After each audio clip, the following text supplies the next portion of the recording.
Hello everyone. Tonight I want to help you let go of the day and ease into rest.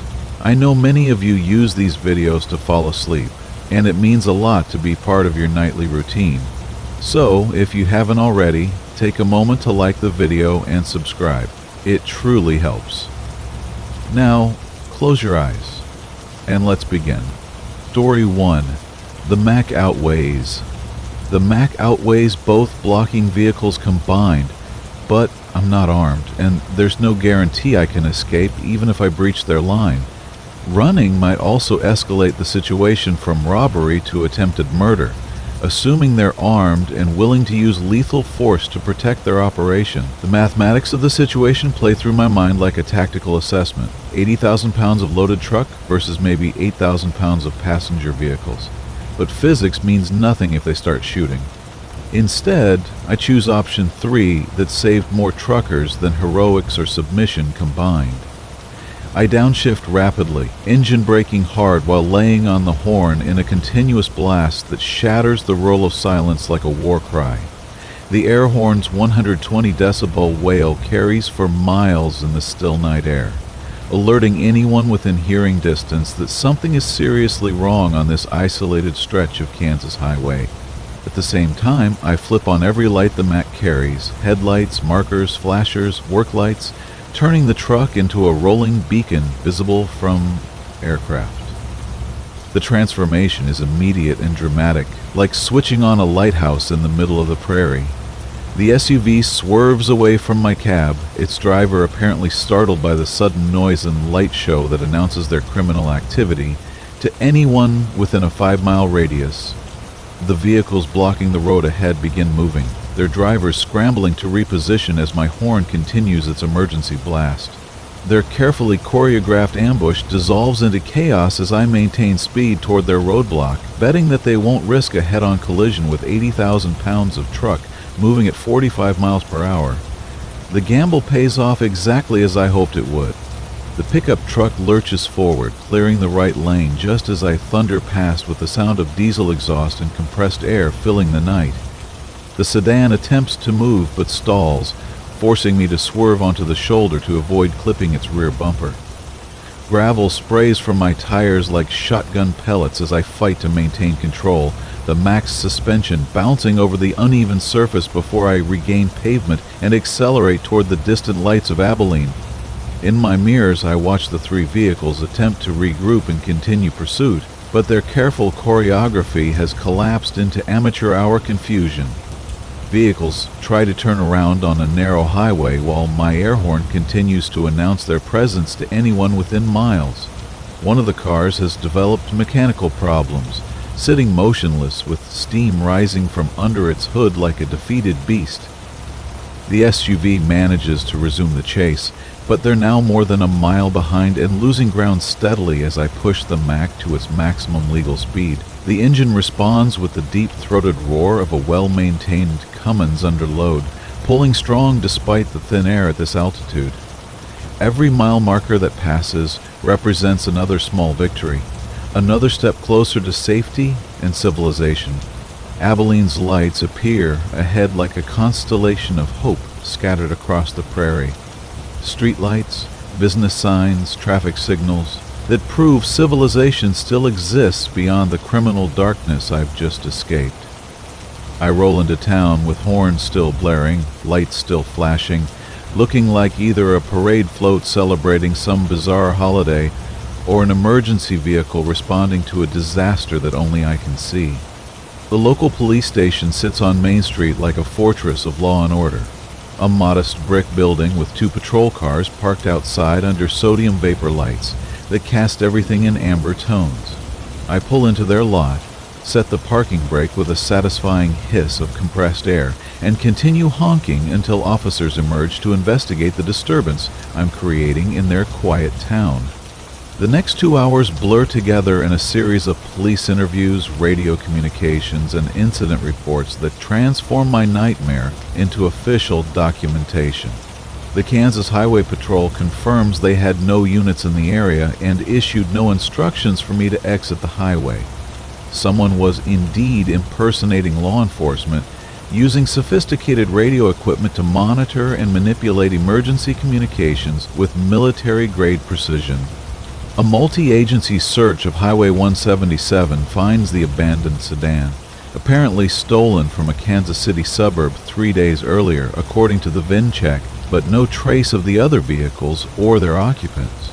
They vanished into the network of gravel roads and farm paths that crisscross rural Kansas like arteries in a vast circulatory system. The investigating officers take my statement seriously, noting that similar incidents have been reported across rural Kansas over the past month. The pattern suggests an organized criminal group targeting commercial drivers for reasons still unclear, though no actual robberies have been completed since the criminals seem to flee whenever their victims resist or call for help effectively. But the level of organization and equipment suggests they're building towards something larger than simple highway robbery. The fake radio communications, the coordinated vehicle movements, the sophisticated surveillance techniques all point to preparation for a major operation that would require stopping and controlling large commercial vehicles. I spend the night in a motel in Abilene, too wired from adrenaline to sleep and too paranoid to continue driving in darkness where they might be waiting for me. The next morning, Kansas City Dispatch calls with an update that makes my blood run cold.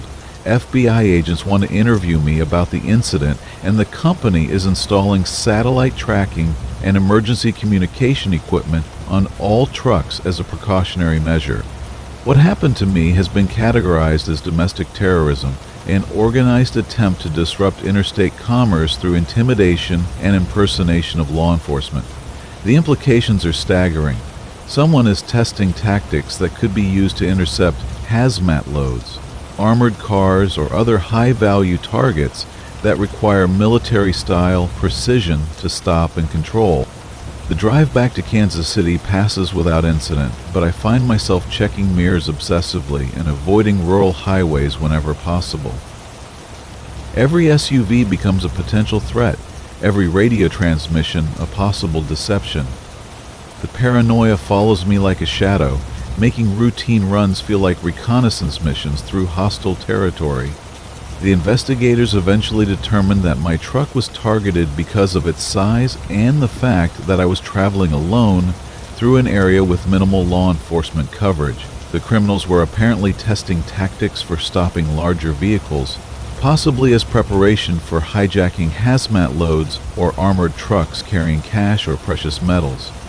3 weeks later, the FBI arrests 5 members of what they call a domestic extremist group planning to steal radioactive materials from medical transport vehicles.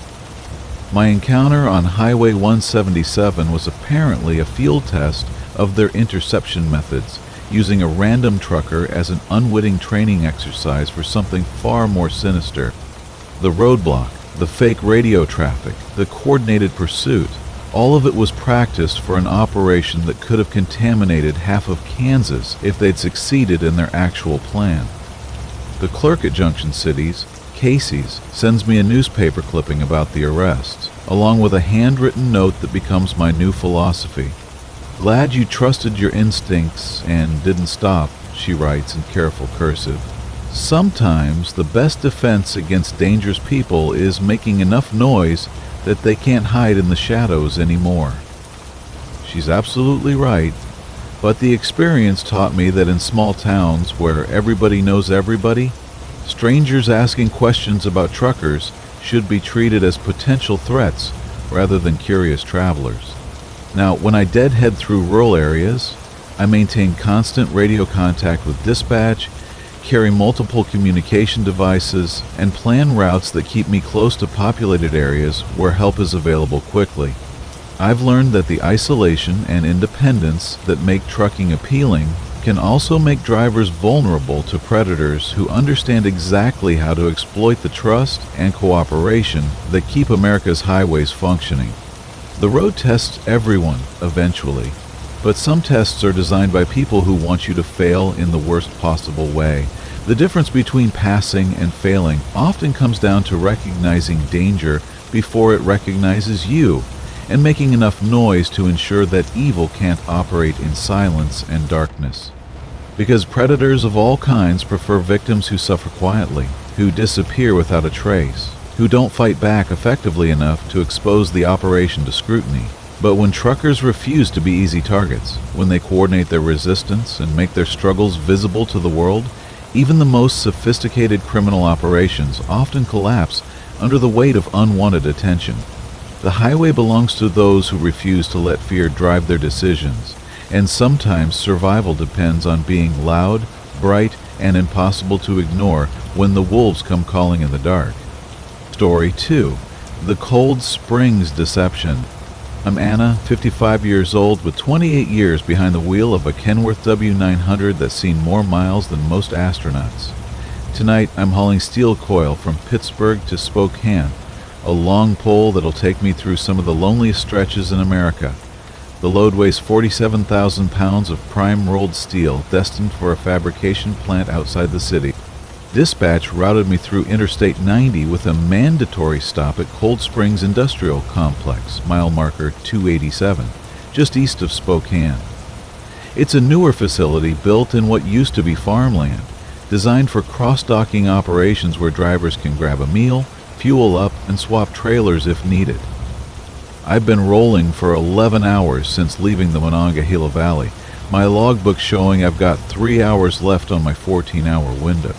The sun died behind the Cascade foothills an hour ago, and now the highway cuts through pine forests so thick they swallow moonlight completely.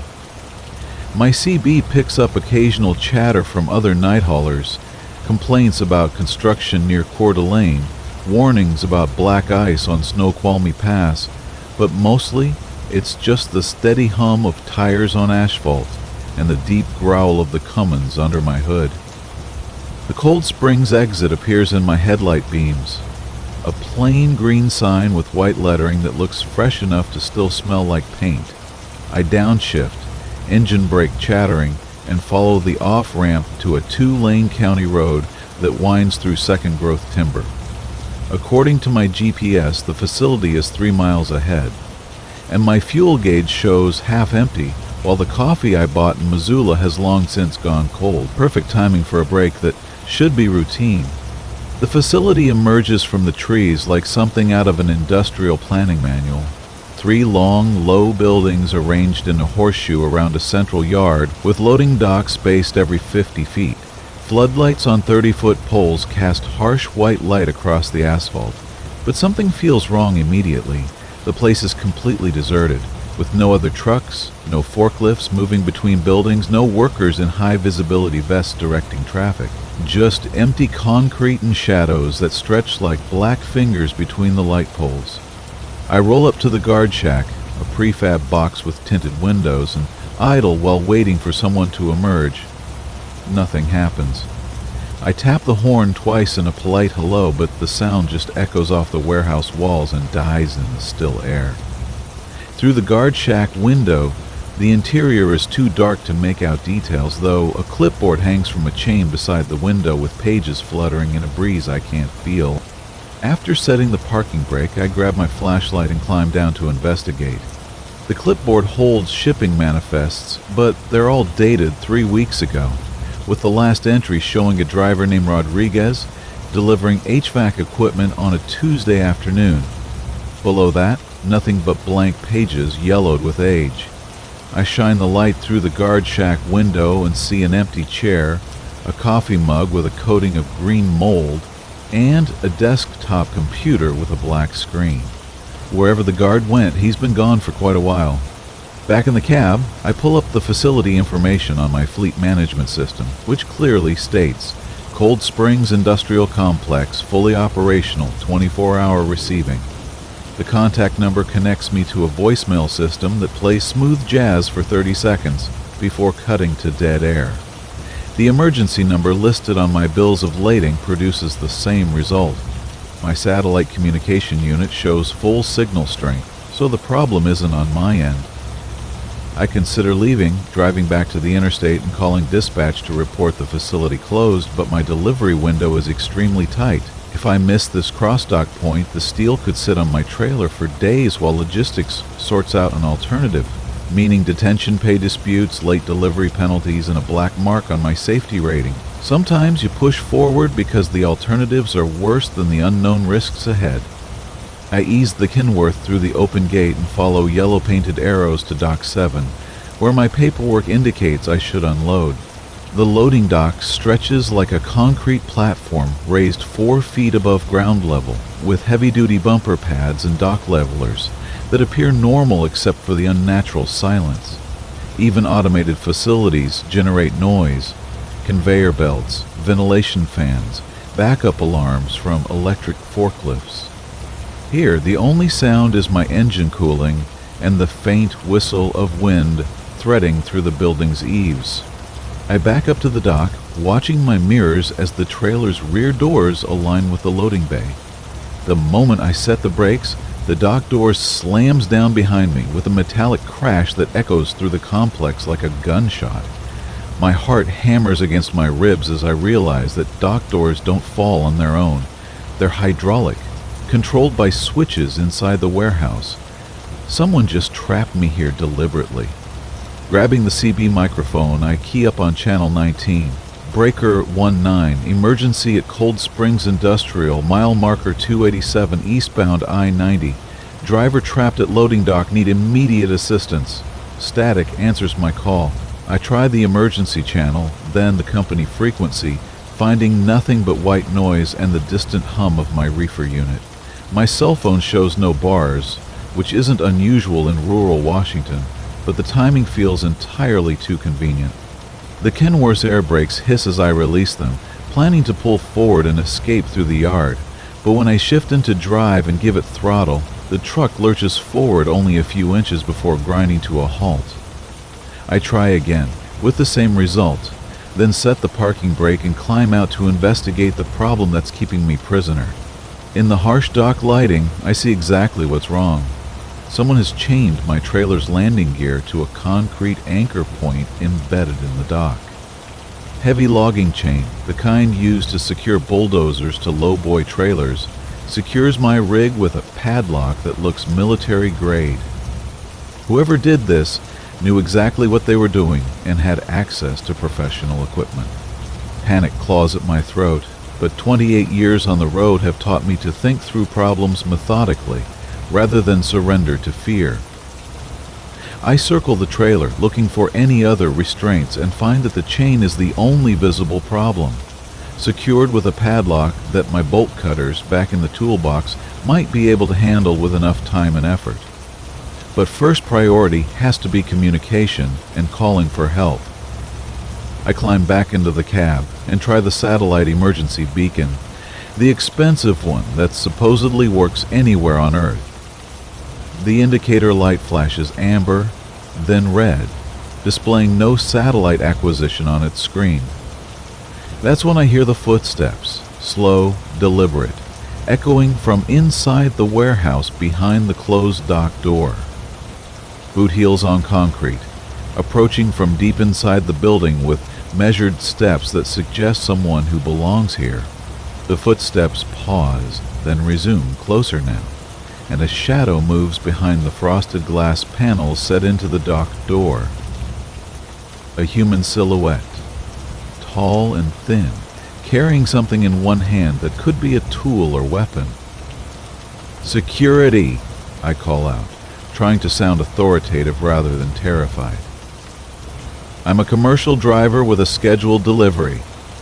Open the dock door immediately." The footsteps stop completely, and after a long moment, they resume but now move away, fading into the warehouse's interior with an unhurried pace that suggests whoever's in there has all the time in the world.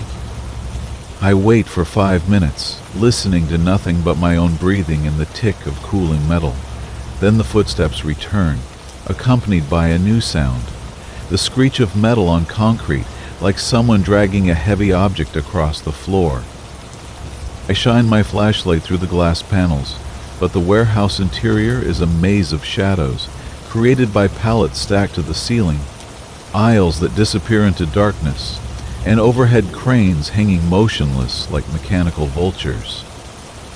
The dragging sound stops directly behind the dock door, followed by silence so complete it makes my ears ring with phantom noise. My hands shake as I walk back to the chain securing my trailer, knowing I have maybe 3 minutes before whoever's inside decides to make their next move. The padlock is massive, but the bolt cutters might work if I can get the right angle and apply enough leverage. I retrieve them from the toolbox and position the jaws around the lock shackle, putting my full body weight behind the cutting action. The metal resists stubbornly, but after 3 attempts with increasing desperation, the shackle snaps with a sharp ping that sounds like a rifle shot in the quiet night. The chain slithers to the concrete with a crash that seems to announce my escape attempt to anyone within a mile radius. I'm running for the cab when the warehouse lights begin switching on in sequence, first the loading area directly behind me, then bay after bay stretching into the building's depths. In the harsh fluorescent glare, I catch glimpses of what's stored inside: empty pallets, abandoned forklifts, and in the far corner, a pile of what looks like discarded clothing. But it's the wrong shape and wrong color, and my mind refuses to process the details while my gut knows terror when it sees it. The dock door behind me groans upward with hydraulics whining, but I don't look back as I vault into the cab, fire the engine, and floor the accelerator.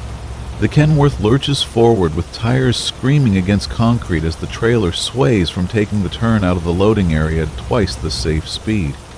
In my mirrors, I see a figure standing in the open dock doorway. Tall, wearing coveralls, motionless as a scarecrow watching my escape. Then the building lights cut out all at once, plunging the complex back into darkness as I race toward the county road that leads back to Interstate 90 in safety. Story 3, The Desert Ambush. I'm Maya Rodriguez, second-generation Mexican-American, 29 years old, and I've been driving a 2020 Kenworth T680 for barely 8 months. My grandfather hauled produce from California's Central Valley back when discrimination meant you couldn't even fuel up at certain truck stops, and my father drove furniture coast to coast for 30 years before his back gave out. Trucking flows through my bloodline like a genetic inheritance. Tonight I'm westbound on Route 66 through Arizona's high desert, hauling refrigerated produce from Phoenix to Flagstaff. Lettuce, strawberries, avocados, destined for resort restaurants that charge $20 for a salad. The load's worth maybe $8,000, but losing it would cost me my job and probably blacklist me from every produce company in the Southwest. It's August 3rd, and my temperature gauge reads 117 degrees Fahrenheit. Even though the sun dropped behind the San Francisco peaks an hour ago, the desert holds heat like a cast-iron skillet, radiating up through the asphalt and making the air shimmer even in darkness. My reefer unit works overtime, chattering like a diesel-powered air conditioner, but the produce holds steady at 34 degrees. I've got 127 miles to Flagstaff, and a 6 a.m. delivery window that won't tolerate delays. Route 66 through this stretch is 2-lane blacktop with no services, no cell towers, just endless sagebrush, and the occasional roadkill baking on the shoulder under stars so clear you can see individual constellations despite the city's light pollution behind me. Around mile marker 198, my headlights pick up something in the road ahead, a dark shape sprawled across the center line. I downshift, engine brake growling, and slow from 65 to 40, as the shape resolves into a big rig, a day cab pulling a flatbed loaded with construction equipment. The truck is jackknifed across both lanes, completely blocking the highway, with no flares, no warning triangles, no emergency flasher, just a disabled truck sitting in the dark like a deliberate roadblock. I stop 50 yards short and set my hazards flashing while the CB crackles with static but no chatter, which is unusual for a major route, even at night. I key up on Channel 19, letting the Spanish flow naturally. Eastbound Route 66, mile marker 198. We got a disabled unit blocking both lanes. Driver, if you copy, what's your situation? Silence answers my call, so I try again on Channel 9, the emergency frequency.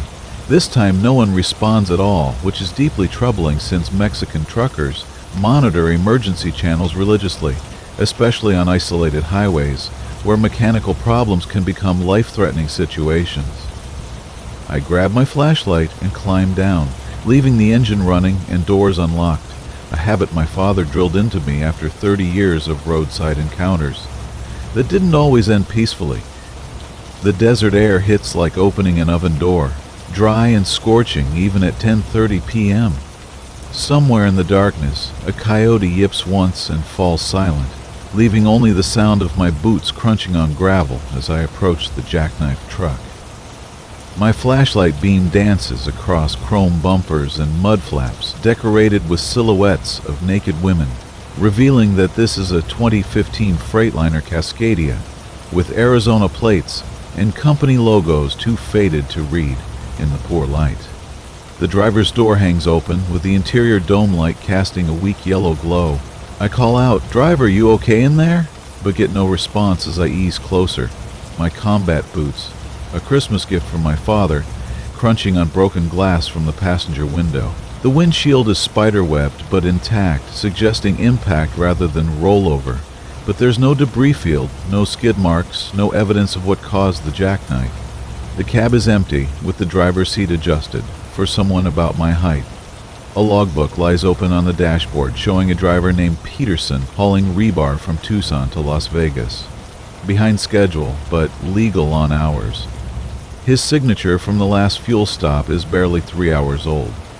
And the passenger seat holds a road atlas, cell phone charger, and a gas station receipt, time-stamped 1947, just 90 minutes ago. Wherever Peterson went, he abandoned his truck recently and in apparent haste. I circle the flatbed trailer, checking straps and inspecting the load of 20 tons of steel rebar properly secured to the deck. No shifting or damage is visible, and the trailer's marker lights are dark only because the electrical connection severed when the unit jackknifed. But the rebar itself tells a disturbing story. Several pieces have been removed from the top layer, leaving gaps in the otherwise orderly arrangement. Heavy steel, each piece weighing hundreds of pounds, moved by hand in 100-degree heat. That's when I hear the voice, faint and muffled, coming from somewhere ahead in the darkness. "Help! Help me!" calls a man's voice, barely audible over the desert wind. I follow the sound, flashlight beam sweeping across creosote bushes and barrel cactus until the voice comes again, clearer now. "Over here, can't move." 20 yards from the disabled truck, my light catches movement behind a cluster of cholla cactus. A figure lies on the ground, waving weakly in what appears to be genuine distress. I approach cautiously, hand on the knife clipped to my belt. Another gift from my father, who taught me that roadside assistance could turn predatory without warning. The man on the ground appears to be in his 50s, wearing jeans and a plaid shirt soaked with sweat. His face is sunburned and dusty, lips cracked from dehydration, and he gasps, "Thank God," when my light hits him. "Thought I was going to die out here."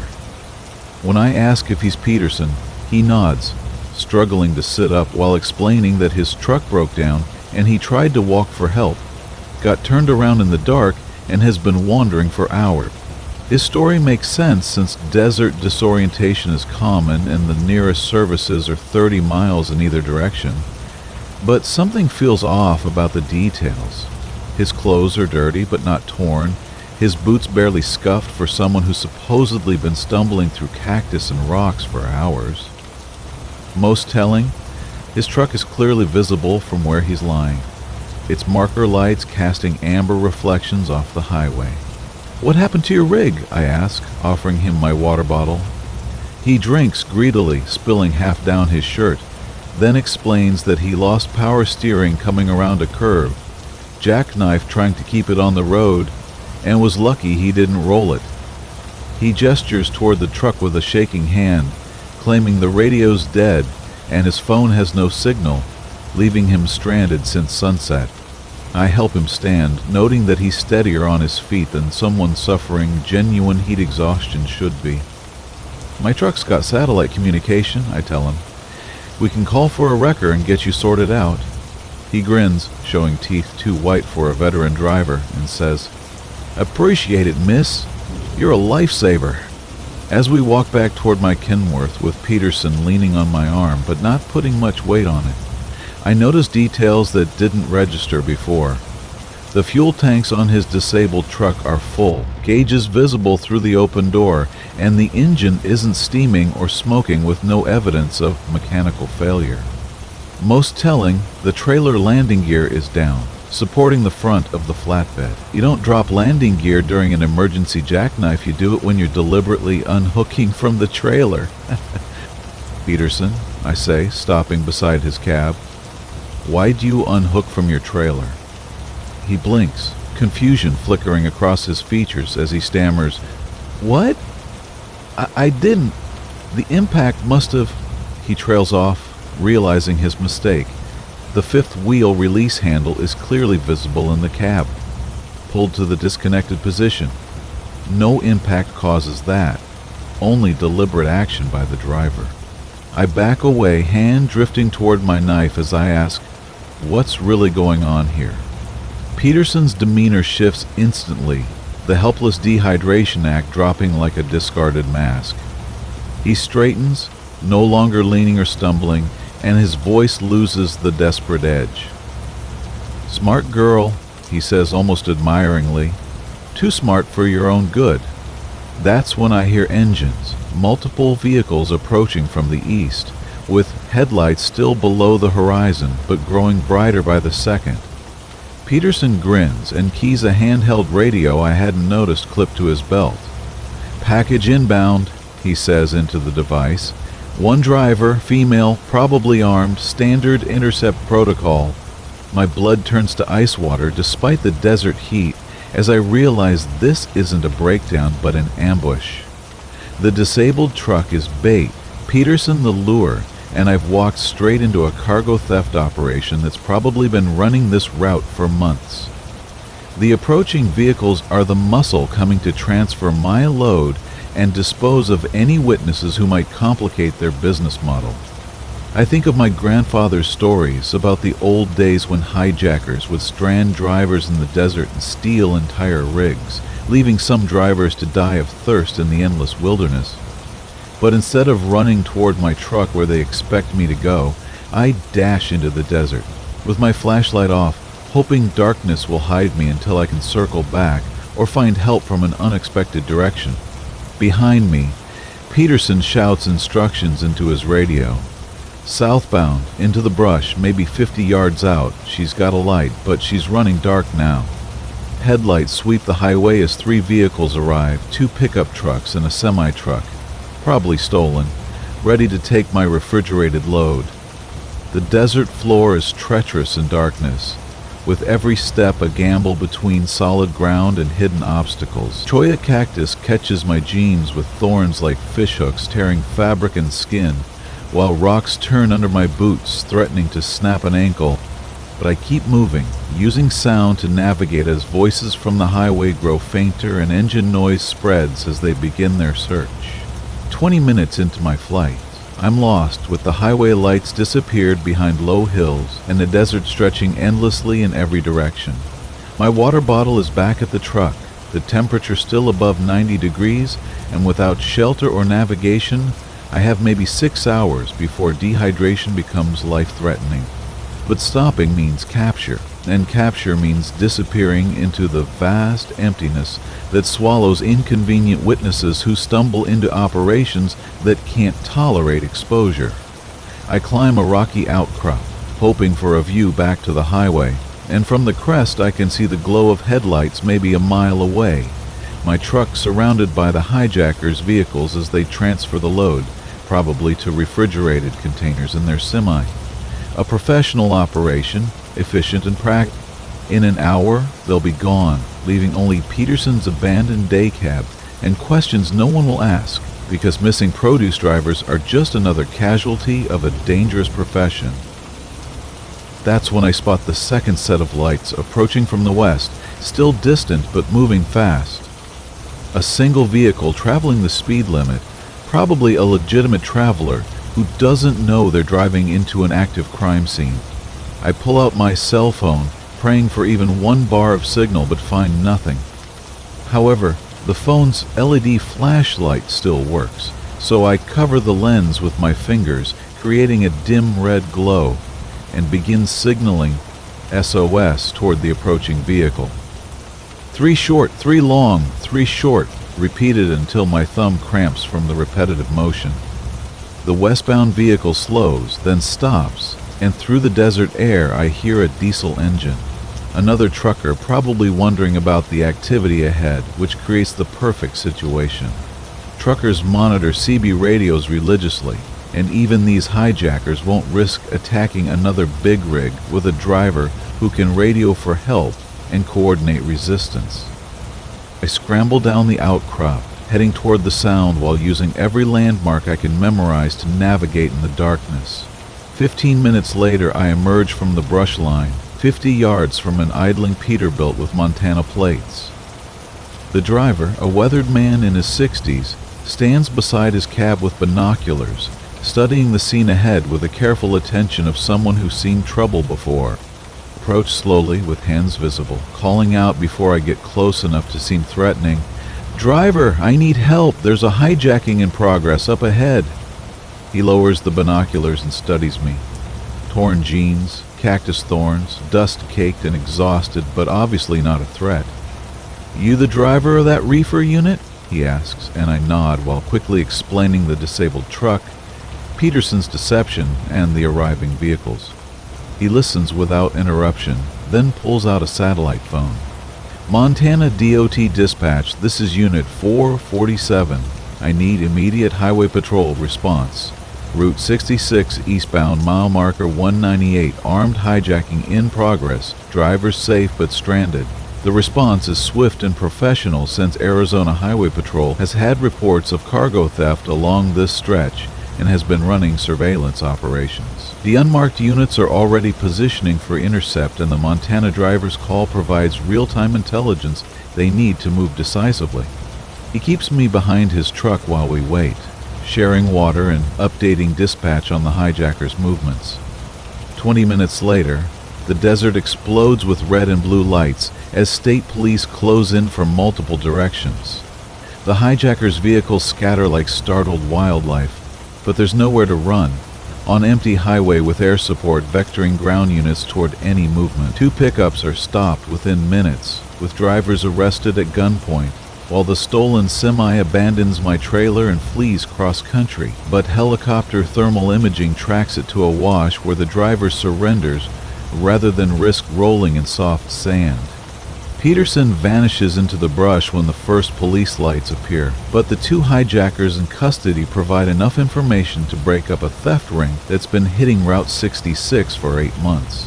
They posed as stranded drivers, used fake disabled trucks as bait, then transferred stolen loads to refrigerated containers for transport to Mexico. Simple, effective, and profitable until they targeted a driver smart enough to recognize the setup and fight back intelligently. Story 4. The Watchers at the Rest Area.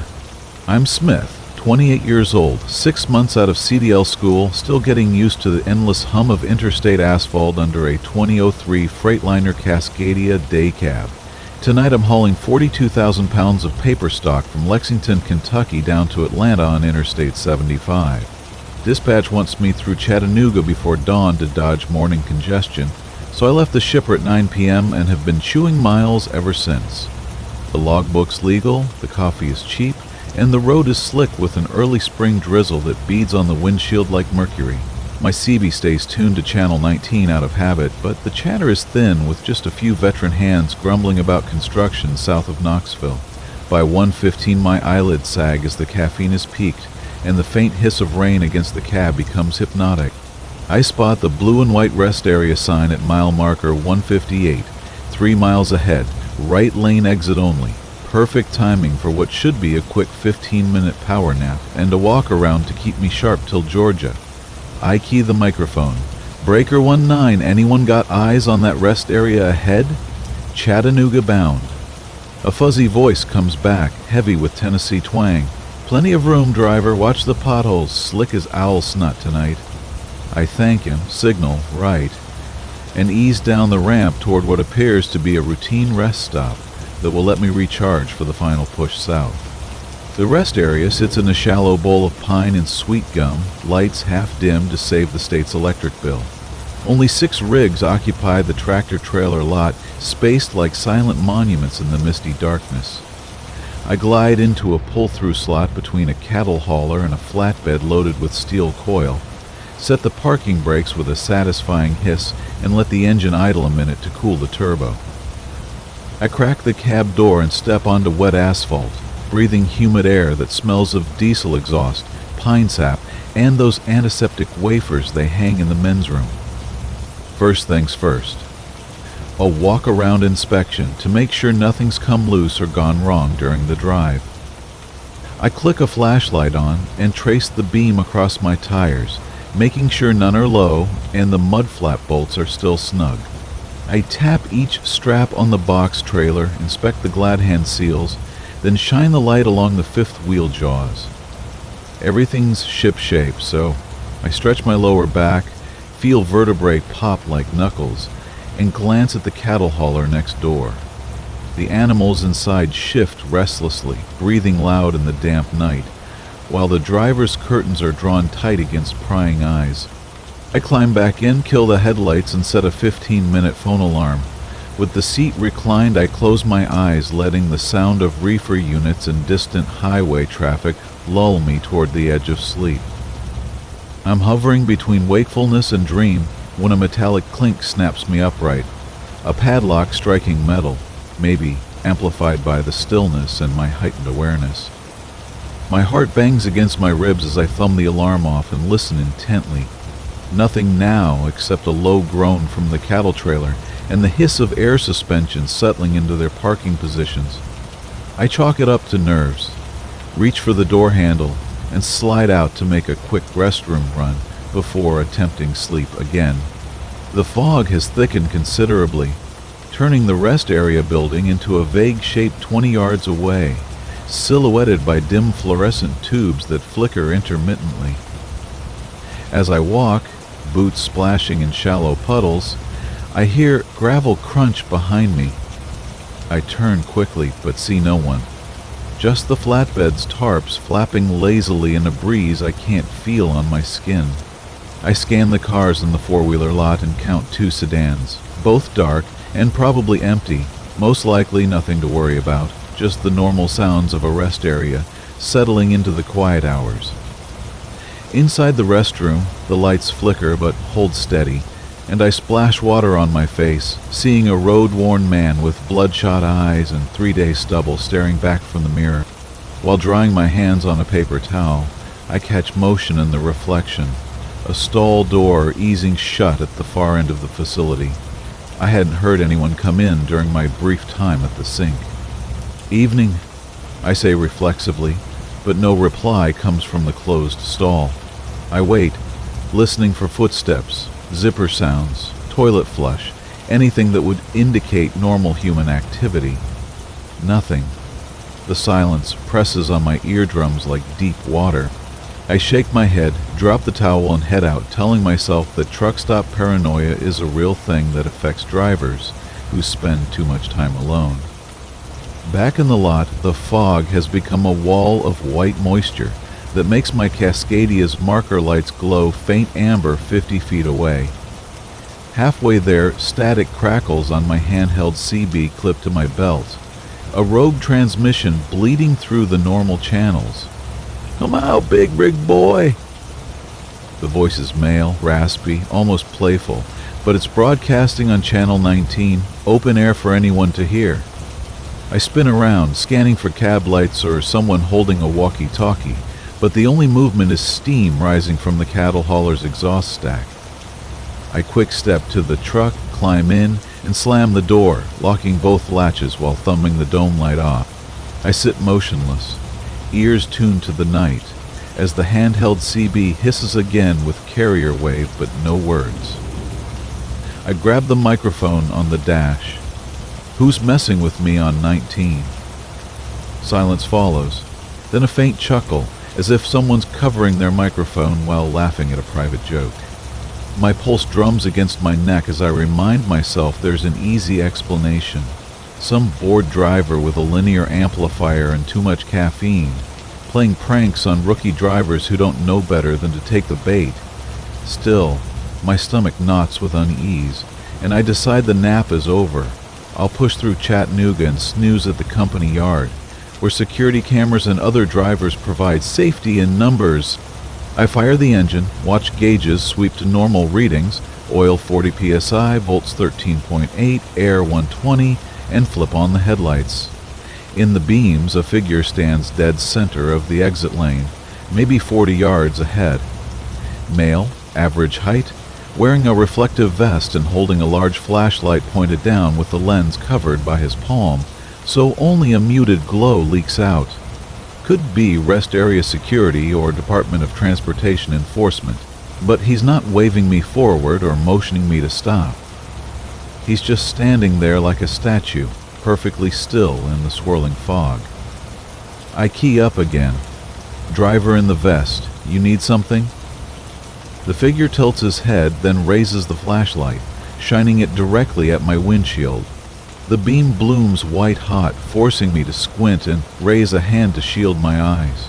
Before I can respond or protest, he switches it off, plunging us back into fog-shrouded gloom. When my eyes readjust, he's gone. No shuffle of footsteps, no silhouette in the mist, just empty pavement where a person had been standing moments before. I've had enough of this bizarre theater. I flip on the roof-mounted LED bar, bathing the lane in white light that cuts through the fog like a sword, and ease the Cascadia forward, adrenaline overriding caution. A quick right turn, and I'm on the ramp back to Interstate 75 southbound, breathing easier as I convince myself I've escaped whatever strange game was being played at that rest area. But the CB crackles once more, a whisper threaded with static that makes my skin crawl. Missed me. I nearly drop the microphone as I check my mirrors and spot a dark pickup exiting the rest area behind me. Headlights off. Its outline wavers through rain haze, but I can make out a chrome brush guard and an LED light bar on the roof, the kind you'd expect on an off-duty deputy or highway maintenance truck. The pickup accelerates, closing the gap even as I push my rig to 65 miles per hour. I call out on Channel 19. Southbound Interstate 75. Got a four-wheeler with no lights tailing a combo. Anybody nearby? Silence greets my emergency call, which seems impossible on a major trucking route, even at this late hour. The pickup switches on high beams, floods my mirrors with blinding light, then cuts left into the passing lane, pacing my cab with mechanical precision. For the first time, I see the driver clearly. Black ball cap, face shadowed despite the illumination from my running lights. He rolls his window halfway and flashes that same oversized flashlight, now uncovered, its beam bright white as it strobes across my dashboard like a strobe light. Then he edges toward my lane as if to sideswipe me deliberately. Reflex kicks in from my CDL training, and I jerk right, tires howling along the rumble strip while my horn blares and the engine brake rattles in protest. The pickup drops back, merges behind me and kills its headlights again, leaving only my tail lights to reflect faintly off its grille. I slam the microphone. Georgia State, Tennessee Highway Patrol. Any unit monitoring? I got an aggressive vehicle mile marker 154 southbound trying to box a commercial vehicle. No answer comes through the static.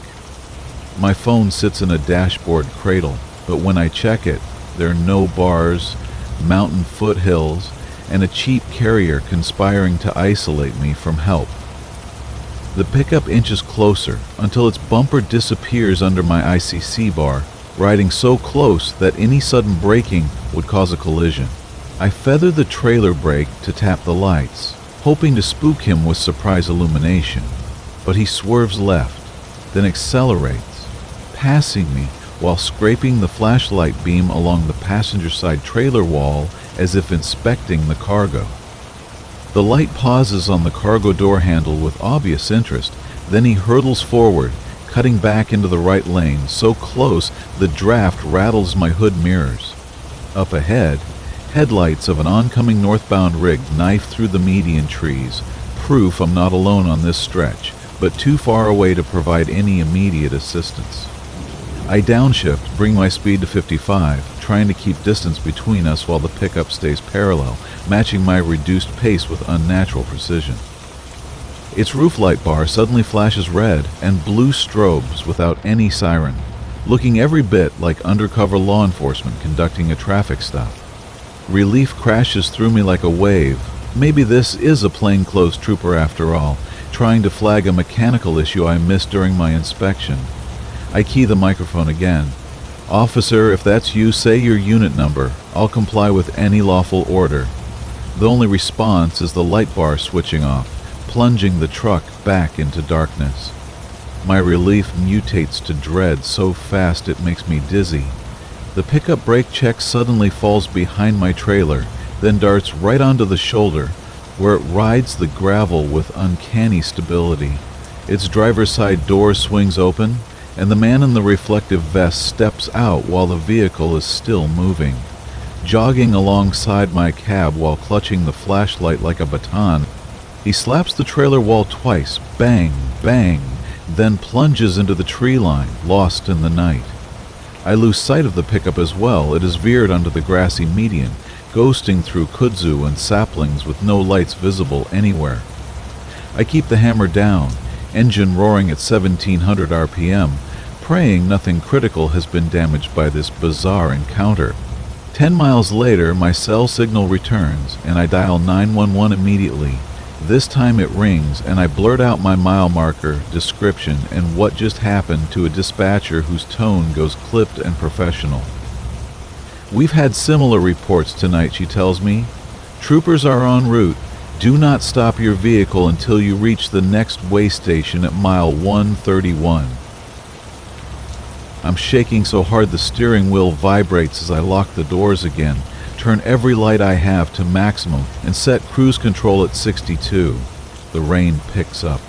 Thunderheads rolling over Chattanooga Valley with sheet lightning illuminating exit signs like strobe photography. Every reflector post looks like the vest man.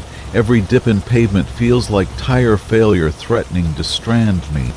At mile 137, I crest a hill and finally see the way station ahead, lit up bright as day with a green open sign glowing like a beacon. 2 Tennessee Highway Patrol cruisers sit angled across the ramp, light bars spinning, and I pull in with air brakes hissing louder than ever.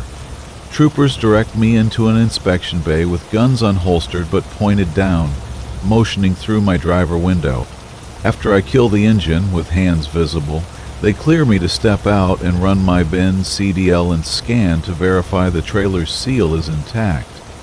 A trooper named Haskins listens while I recount everything. The CB whispers, restroom stall, the figure on the exit lane, the tailgating pickup, the slaps on my trailer. His jaw tightens as I describe each detail. "We've been hunting a duo pulling this stunt for weeks," he explains. "They prey on rookies. One distracts, the other tries to break cargo seals or plant contraband. Guns, pills, you name it. Then the driver hauls it across state lines unaware." My stomach plummets as I realize that if they'd succeeded in planting something, I'd be looking at federal time regardless of my innocence. He gestures to a canine team already circling my trailer with a German shepherd trained to detect drugs and weapons. After 20 sweat-soaked minutes, the dog indicates nothing suspicious, and I exhale for the first time since leaving the rest area. Haskins hands back my license with obvious relief. "They pick rest areas with poor camera coverage," he explains. "Only reason they bailed is you left too quick and made too much noise." He advises filing a full statement at the district post, and I agree, even though dawn is breaking and my schedule is completely shot. I phone dispatch. They rescheduled the delivery, and thank heaven the company prioritizes safety over punctuality. The way station mechanic notes 2 fresh gouges in my trailer's aluminum skin, one by the door latch. Under magnification, you can see where someone tried bolt cutters but slipped, maybe scared off by my quick departure and constant horn blowing. Proof enough for me that this was more than imagination or rookie paranoia. Troopers released me at 5:45 with a case number and a warning to avoid that rest area until further notice. I roll south as the sun rises in a smear of peach and gold over Lookout Mountain, but the beauty barely registers through my exhaustion and lingering fear. Every time I pass a pickup with a light bar, I tense so hard my shoulders ache with the memory of that terrifying chase. On the consignee in Atlanta, the receiving clerk signs the bills without a glance, clueless about how close his paper stock came to being a mule load for contraband that would have destroyed my career and freedom. Back at the company yard that evening, the safety manager interviews me for an hour, makes copies of the trooper report, and installs a forward-facing dash camera upgrade on my truck. Cost is nothing compared to liability, he mutters, and he's right. But security hardware only soothes part of the psychological burn. The real scar is mental, how quickly routine can turn predatory. How fast an isolated rest area stop can spin into a cat-and-mouse nightmare that threatens everything you've worked to build. A week passes before I can sleep in the cab without jolting awake at phantom footsteps or imaginary voices on the radio. I start parking only at well-lit truck stops, even if it means paying for reserved spaces, and my CB stays on constantly. But I've learned to trust silence less and vigilance more than ever before. Yet every so often, as interstate miles unspool under sodium lights, a voice seeps through the static. Sometimes a real driver, sometimes the echo of that raspy whisper, "Come out, Big Rick boy." And when it does, my grip tightens on the wheel as I remember that in the dark you can never be sure who's out there watching, waiting for your guard to drop just long enough to open a door you never meant to crack. Story 5. The Vanishing Facility. I'm Luis Guerrero, 34 years old, ex-Marine with 2 tours in Afghanistan under my belt. And I've been driving a 2019 Volvo VNL 860 for 3 years now. Tonight I'm hauling auto parts from Detroit to Denver. Transmission assemblies, brake rotors, the kind of precision-manufactured components that keep America's automobile industry humming. The load is worth more than my house, secured in a climate-controlled trailer that cost the company 6 figures. My route takes me through Interstate 70 west, cutting straight through the heart of Colorado's Rockies, and dispatch wants me in Denver by 8 a.m. tomorrow morning.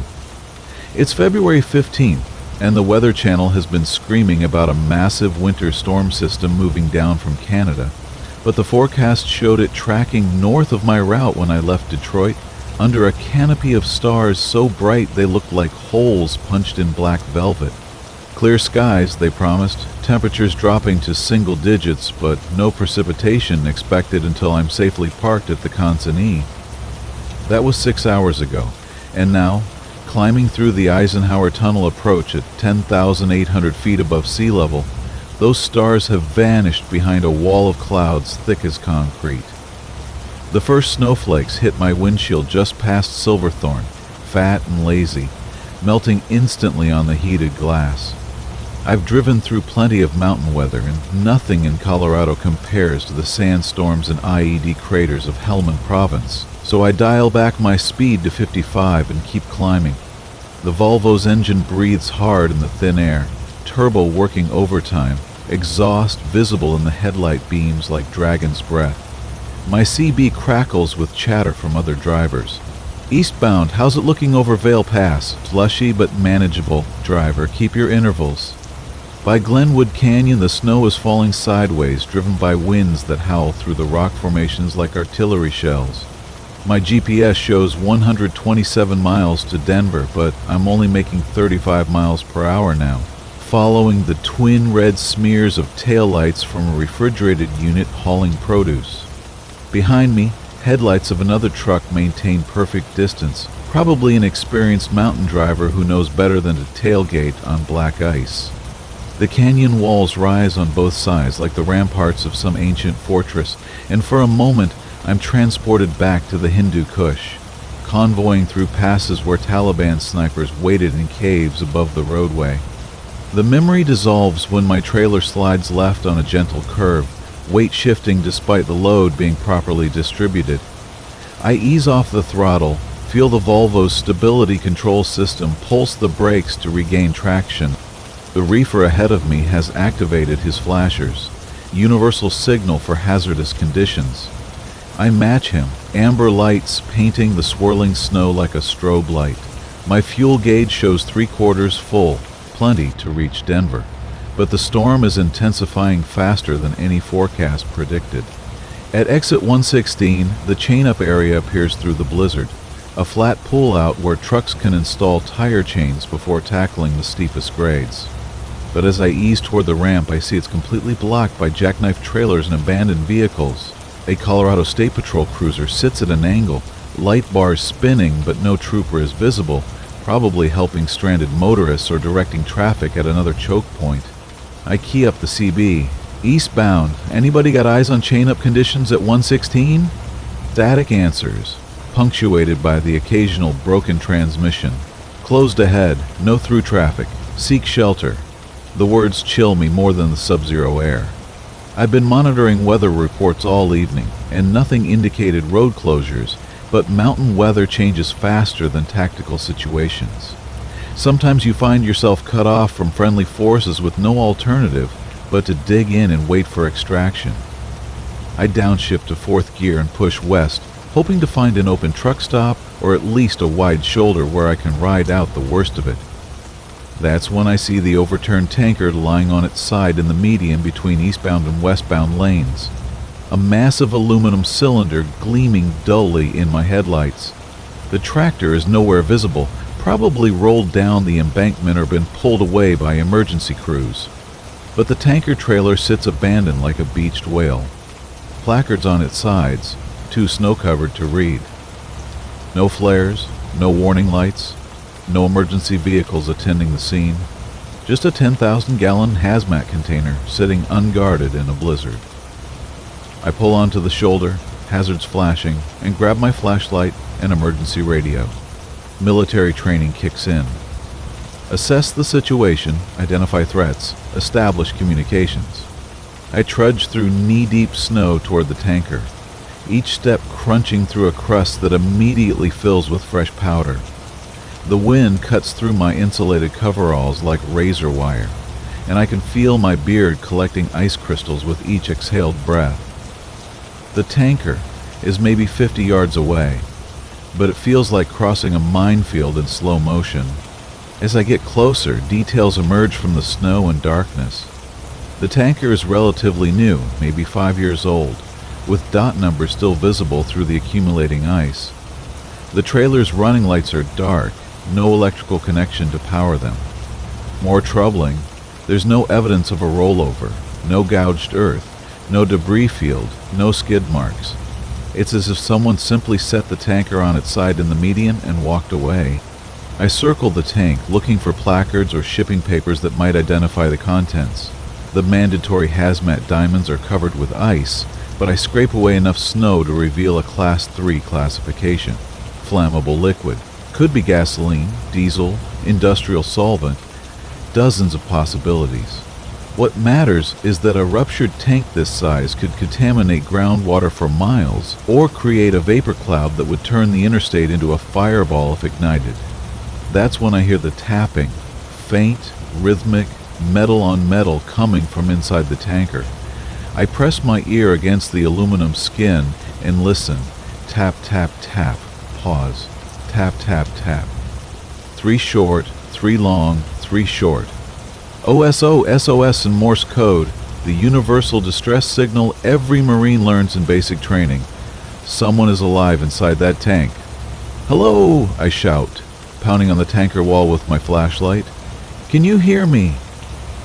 The tapping stops, then resumes more frantically. Definitely human. Definitely in distress. I key up my handheld radio on the emergency frequency. Any station, any station. This is a commercial driver at mile marker 119 westbound Interstate 70.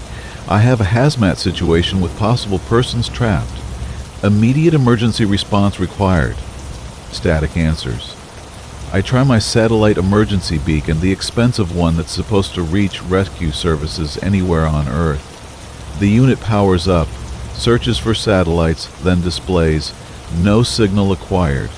The tapping continues, weaker now, as if whoever's inside is running out of strength. I examine the tanker's access points, a manhole on top secured by a heavy dog latch mechanism, and a bottom drain valve that would require tools I don't have. The manhole is my only option, but it's 8 feet off the ground with the tanker on its side and coated with ice that makes climbing treacherous. I trudge back to my Volvo and retrieve a tow strap, tire iron, and emergency flares. If there are people trapped inside, hypothermia will kill them long before rescue crews can navigate the blocked roads. I tie one end of the strap to my trailer's tow point and use it to climb up the tanker's slippery surface.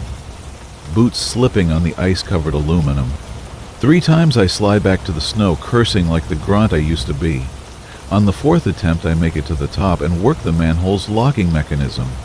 The hatch won't budge. Corrosion, ice, or both have frozen the mechanism solid. I position the tire iron for leverage and throw my full weight against it. Metal screams against metal, but the hatch holds. From inside the tank, the tapping becomes desperate. No longer rhythmic SOS, just frantic hammering against the walls. Whoever's in there knows I'm trying to help and is running out of time. I light 2 emergency flares and set them beside the manhole, hoping the heat will expand the metal enough to break the ice seal. Red light paints the falling snow like drops of blood. And for a moment, I'm back in Afghanistan, watching illumination rounds drift over a village where insurgents held American hostages. Same desperation, same race against time, same sickening certainty that good people were dying while I struggled with equipment that wouldn't cooperate. The flares burn for 15 minutes before finally melting enough ice for the hatch mechanism to turn. The heavy steel cover lifts with a groan, releasing a cloud of vapor that reeks of industrial solvent. Definitely not gasoline. Something more volatile. I shine my flashlight into the tank's interior, expecting to see survivors clinging to internal baffles or floating in liquid. The tank is empty, bone dry, not even residual fumes. The tapping stops the moment the hatch opens, and my light reveals smooth aluminum walls with no handholds, no places for a person to hide or survive. But the sound was real. I heard it, felt it through the tank walls, responded to its desperate rhythm. Marine training doesn't prepare you for mysteries that violate the laws of physics. I'm still staring into the empty tank when headlights sweep across me from the roadway. A Colorado State Patrol SUV has pulled up beside my Volvo, light bar flashing through the snow. I climb down as the trooper approaches, a compact woman in her 40s, moving with the careful deliberation of someone who's worked mountain highways for decades. "You the driver who called in a hazmat situation?" she asks, shouting over the wind. I nod and explain what I found. The overturned tanker, the SOS tapping, the empty interior. Her expression grows increasingly skeptical as I talk.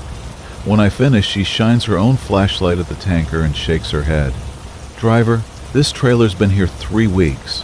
Rolled off the road during that ice storm Valentine's Day weekend. We've been waiting for the environmental contractor to drain and remove it, but the access road's been snowed out. Nothing in that tank but air and maybe some residual vapors." I insist on what I heard, demonstrate the SOS pattern by tapping it out on her patrol car's hood.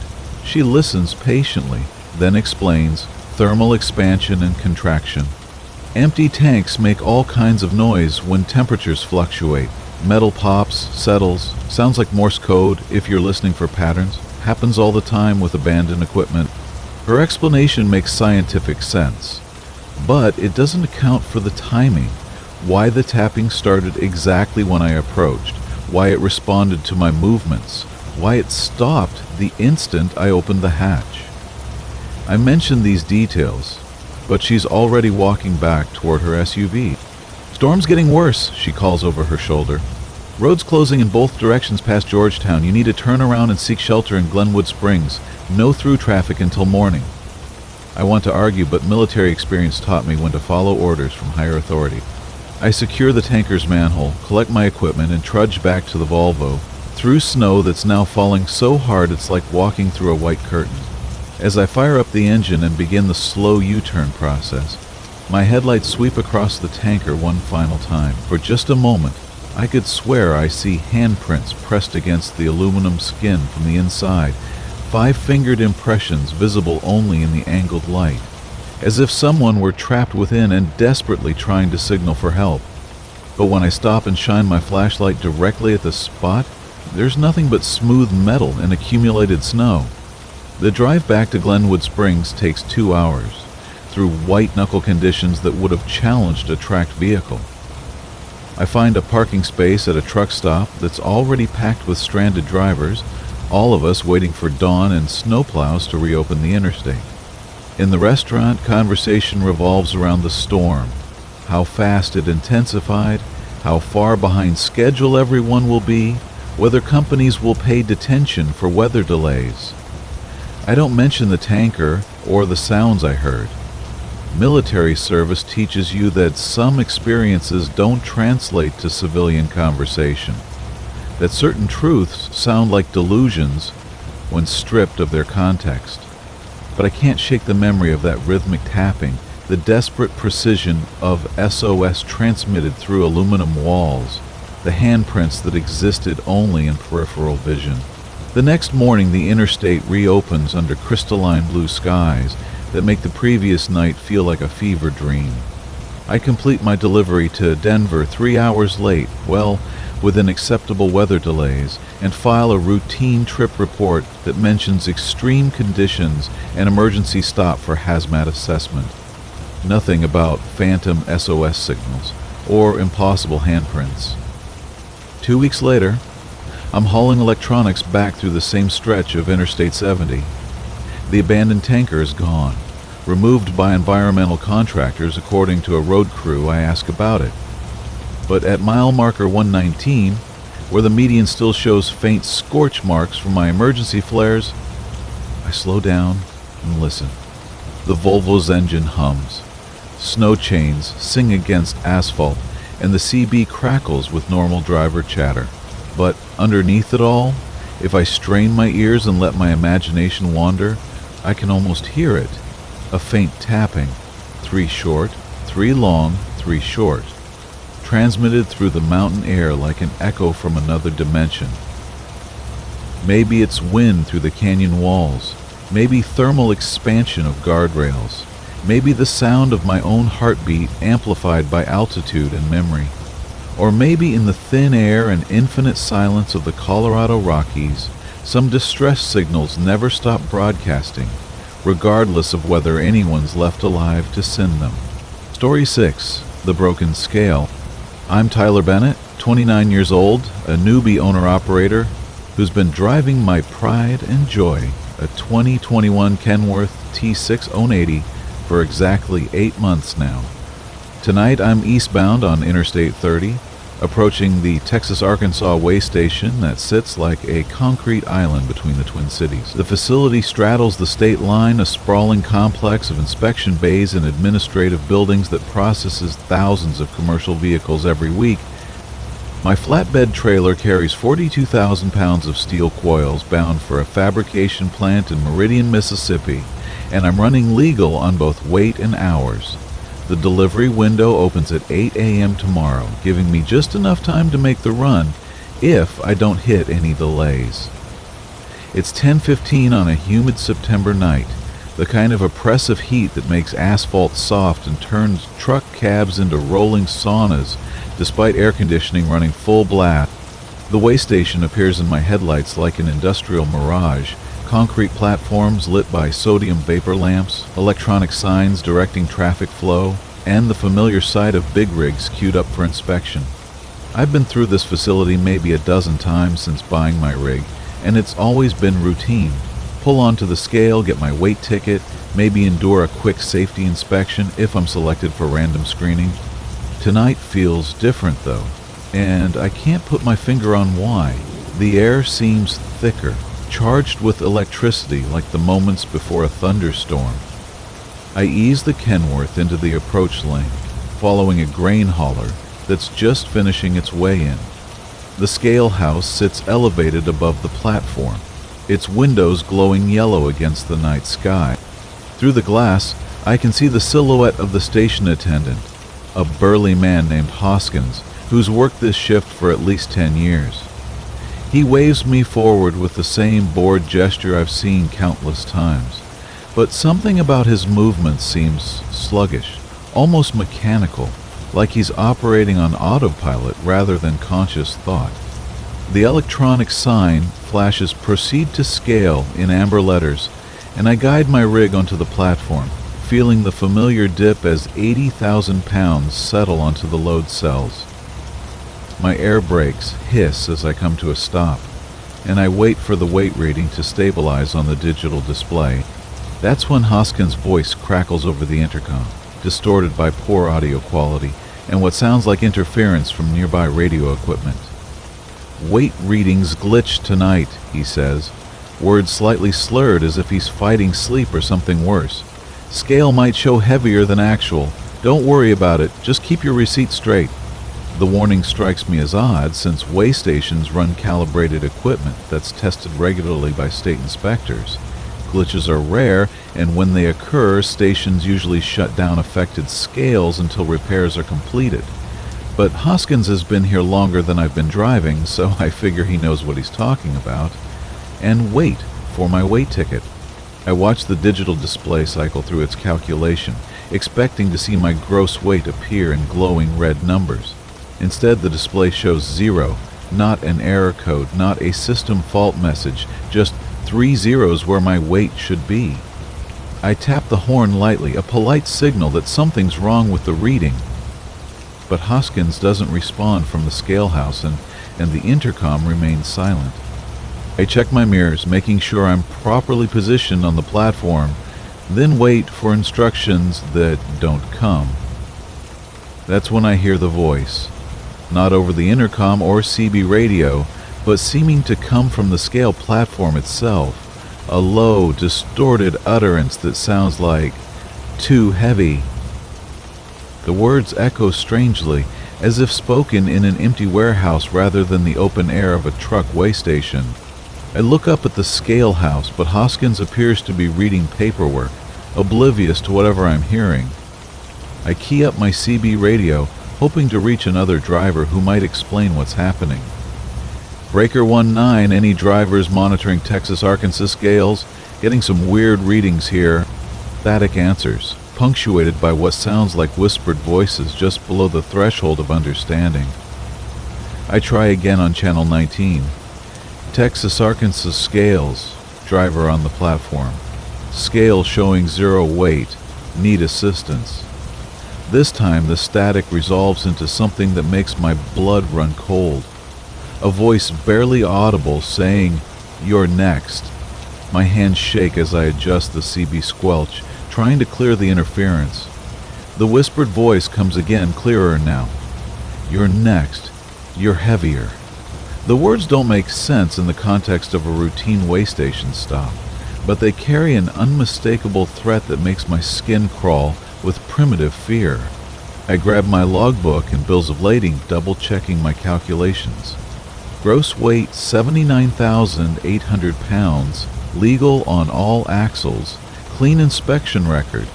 Nothing that should trigger special attention or ominous radio transmissions. I climb down from the cab to perform a walk-around inspection, hoping to find some mechanical explanation for the strange readings and audio phenomena. The scale platform is standard concrete and steel construction with weight sensors embedded beneath the surface and LED lights marking the proper positioning zones. Everything appears normal until I reach my rear tandems and notice something that stops me cold. Fresh blood. Dark red stains on my trailer tires, wet enough to reflect the station's floodlights. The blood appears to be seeping from the tire treads themselves, as if something inside the rubber is bleeding out onto the pavement. I circle both tandems, checking for signs of recent animal strikes or cargo leaks that might explain the stains. Nothing. No roadkill stuck in the wheels, no damaged freight containers, no logical source for blood that seems to materialize from the tires themselves. I grab a water jug from my side box and splash it across the stained treads, washing away the red liquid with vigorous scrubbing. But within seconds, fresh blood begins seeping through the rubber again, collecting in the tread grooves and dripping onto the concrete platform like some impossible hemorrhage. My heart pounds as I scrub the tires again, this time using a wire brush from my toolkit. The blood vanishes under the abrasive action, only to return with the persistence of something that exists beyond physical explanation. Back in the cab, I try calling dispatch on my satellite communications system. The call connects, but instead of my company's night dispatcher, I hear that same whispered voice. "You're next. You're heavier." I hang up and try again, this time dialing my wife's cell phone. Same result. Connection established, whispered threats instead of a human voice. My communication systems have been compromised by whatever's happening at this way station, isolating me from outside help in a bubble of electronic interference. The CB radio erupts with overlapping voices, all whispering variations of the same message: next, next, next. The words blend into a chorus of threats that seems to come from multiple sources simultaneously. I scan through all 40 channels, finding the same whispered warnings on each frequency. Someone or something has taken control of the radio spectrum around the way station, broadcasting messages that make no sense, but feel unmistakably menacing. The intercom crackles to life again, but instead of Hoskins's voice, I hear something that makes my skin crawl. "Weigh your soul." The words are followed by electronic distortion that sounds like laughter processed through a broken amplifier. The scale house windows flicker as if the lighting inside is fluctuating with electrical problems, but Hoskins continues reading his paperwork, apparently unaware of the chaos surrounding my weigh-in. I check my watch, 22:31. I've been on the scale platform for 16 minutes, far longer than any routine inspection should take. Other trucks should be queuing up behind me, their drivers probably wondering why I'm holding up the line. But when I look in my mirrors, I see something impossible. The approach lanes are empty. No waiting vehicles, no other drivers, just empty concrete stretching back toward the interstate. Either I'm hallucinating from exhaustion, or the way station has somehow isolated me from normal traffic flow. The whispered voices on the CB radio grow louder, more insistent. "You're heavier than you appear. You carry more than steel." The words suggest knowledge of my cargo that no outside observer should possess. My bills of lading clearly list steel coils, properly secured and manifested, but the voices imply I'm carrying something else, something that adds weight beyond what scales can measure. I think about the blood seeping from my tires, the impossible zero reading on the scale, the electronic voices that have replaced normal communication systems. Everything points to a facility that operates according to rules that don't match the physical world. I understand now the Texas Arkansas way station has become something more than a routine inspection point. It's become a place where trucks are weighed not just for legal compliance, but for burdens that can't be measured in pounds. Panic rises in my chest as I realize I might never leave this platform. The whispered voices suggest I'm part of some process that has nothing to do with DOT regulations or safety inspections. I'm being evaluated by criteria that exist outside normal law enforcement, judged by standards that measure things beyond cargo weight and logbook compliance. That's when Hoskins finally responds to my presence, but instead of speaking through the intercom, his voice comes from directly beside my cab, close enough that I should be able to see him through my side window. "Driver, you've been sitting on my scale for 18 minutes. Either you're heavier than the equipment can read, or you're carrying something that doesn't belong in this world." I turn to look, but the window shows only empty air and the distant glow of the scale house. "What do you mean?" I call out, addressing the invisible presence beside my truck. Hoskins's voice returns, now seeming to come from multiple directions simultaneously. Some loads don't register on standard scales. Some drivers carry weight that accumulates over time, picking up cargo that attaches itself to their rigs without bills of lading or shipping manifests. You've been hauling freight for 8 months. How do you know every mile has been clean? The question hits like a physical blow. 8 months of night runs, isolated highways, stops at truck stops and loading docks where anything could have happened in the darkness. How many times had I parked in areas where I couldn't monitor my trailer? How many facilities had access to my cargo while I slept or attended to business elsewhere? The possibility that something had attached itself to my rig, something that wouldn't show up on scales or manifest records, suddenly seems terrifyingly plausible. I grabbed my flashlight and climbed down for another inspection, this time looking not just for mechanical problems, but for evidence of cargo I never loaded. The steel coils sit exactly as they did when I left the shipper, secured with chains and blocked with hardwood timbers. But between the coils, in shadows where my flashlight beam doesn't penetrate completely, I catch glimpses of something else. Not additional cargo, but something that seems to absorb light rather than reflect it. Empty spaces that feel fuller than they should be. The whispered voices on the CB radio reach a crescendo. You're carrying us now. We ride with every trucker who stops here long enough. We add weight that never shows on scales but always pulls you toward the ground. The words suggest that the Texas-Arkansas Way Station serves as more than an inspection facility. It's a transfer point where invisible cargo attaches itself to unsuspecting drivers, adding burdens that exist beyond physical measurement. I understand now why the scale reads 0. My truck isn't just carrying steel coils, it's carrying the accumulated weight of every driver who's passed through this facility and left with something extra. The blood on my tires isn't from any animal strike. It's evidence of the connection between my rig and whatever feeds on the trucking industry's isolation and vulnerability. Every mile I drive spreads the contamination to new facilities, new drivers, new opportunities for invisible cargo to multiply. The only escape is to abandon the load, leave my truck on the scale platform, and walk away from 8 months of payments and the career I've built. But even as I consider this option, I know it won't work. The whispered voices make it clear that whatever has attached itself to my rig has also attached itself to me. I'm part of the cargo now, carrying weight that will follow me regardless of what vehicle I drive or what profession I choose. Hawkskin's voice returns one final time, now clearly audible and coming from the scale house intercom. You can leave the platform now, driver. Your weight is recorded, but remember, some loads get heavier with every mile, and some scales measure things that don't appear on any manifest. Drive carefully and try not to think about what's riding with you in the dark. The electronic sign flashes "Proceed" in green letters, and the scale platform releases with a mechanical clunk that sounds like a prison door opening. I climb back into the cab, hands shaking as I restart the engine and ease off the platform. In my mirrors, I see the Texas-Arkansas Way Station returning to normal operations, other trucks pulling onto scales, routine inspections proceeding according to federal regulations.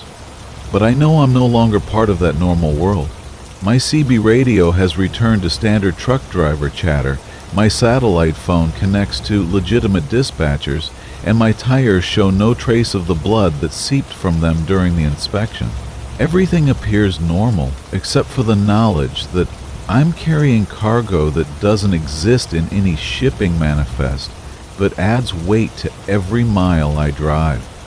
The steel coils reach their destination in Meridian on schedule, and the receiving dock workers find nothing unusual about the delivery. But I notice that other drivers give my rig a wider berth at truck stops, as if they sense something different about my load. My fuel consumption increases gradually over the following weeks, suggesting additional weight that doesn't show on any scale. And sometimes, late at night on empty highways, I hear whispered voices on the CB radio, new drivers discovering what rides with them after stops at certain way stations.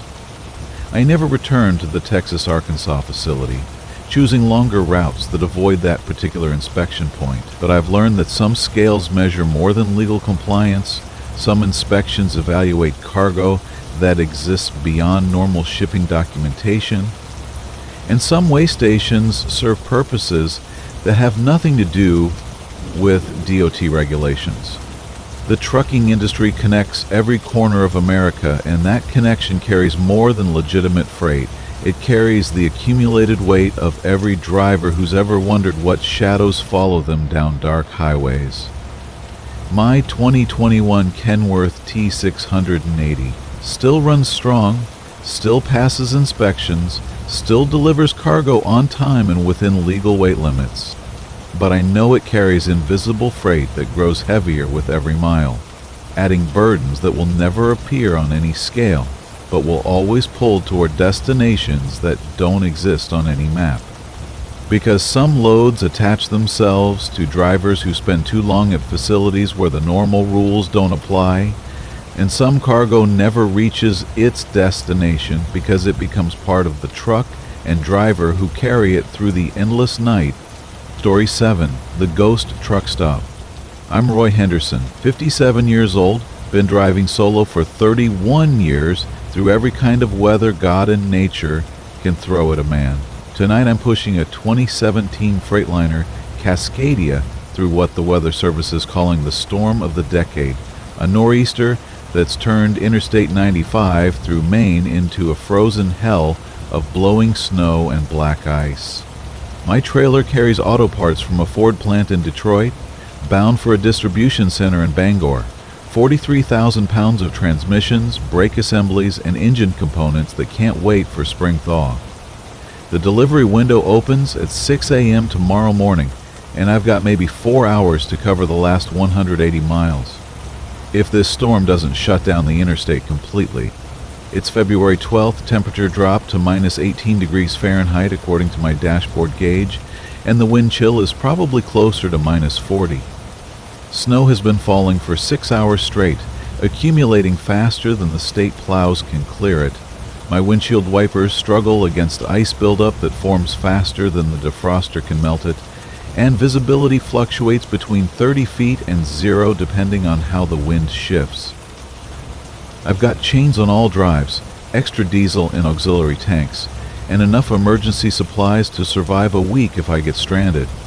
What I don't have is enough DEF diesel exhaust fluid to make Bangor without a refill. The DEF gauge shows less than a quarter tank, maybe 50 miles of range before the engine management system starts reducing power to comply with emissions regulations. In normal conditions, that wouldn't be a problem since truck stops sell DEF at every exit. But this storm has closed half the facilities along my route, and the ones still operating are either out of stock or inaccessible due to unplowed access roads. I've been monitoring CB traffic for the past hour, listening to other drivers report closed ramps, empty DEF tanks, and trucks stranded in rest areas waiting for morning rescue.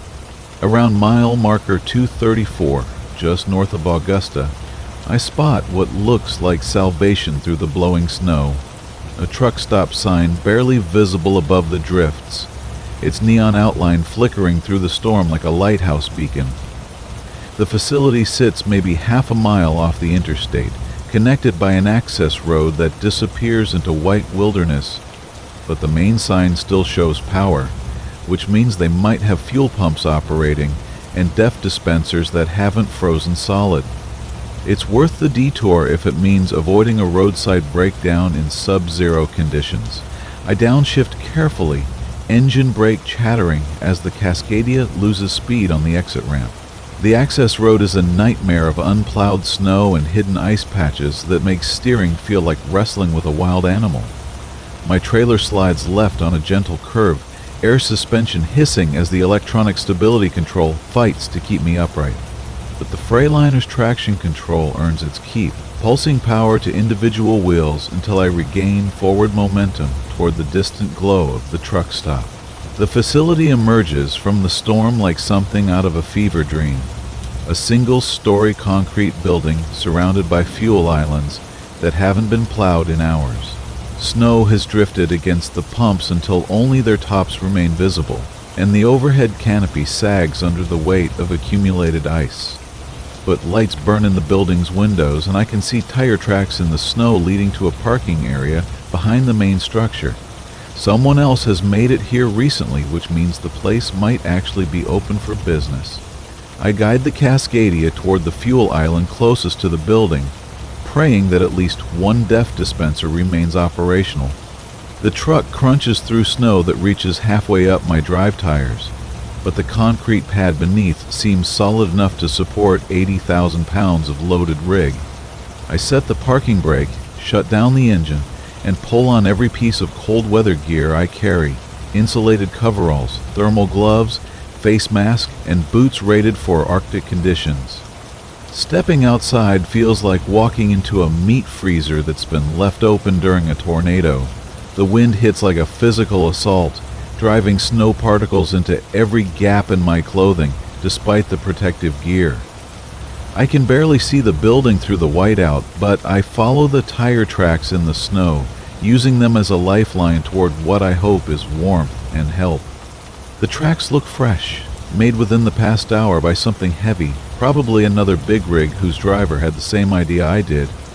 The truck stop's front door is unlocked, which surprises me given the conditions outside.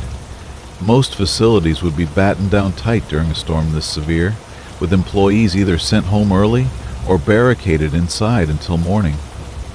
But the door swings open easily, releasing a wave of heated air that fogs my glasses instantly. I step inside, stomping snow off my boots and pulling down my face mask to call out, "Hello, anybody here? Need some DEF if you got it." The interior looks like a truck stop from the 1980s. Linoleum floors worn smooth by thousands of boots, fluorescent lights humming overhead, aisles of truck supplies mixed with convenience store items that probably expired during the Reagan administration. The coffee station sits in the corner, its glass pots half full of liquid that's turned the color of motor oil. The place smells of diesel fuel, stale cigarettes, and that indefinable truck stop aroma of fried food and industrial disinfectant. But no one answers my call. The cash register sits unattended, its drawer hanging open to reveal bills and coins scattered as if someone left in a hurry. Behind the counter, a transistor radio plays country music from a station whose signal fades in and out with the storm's intensity.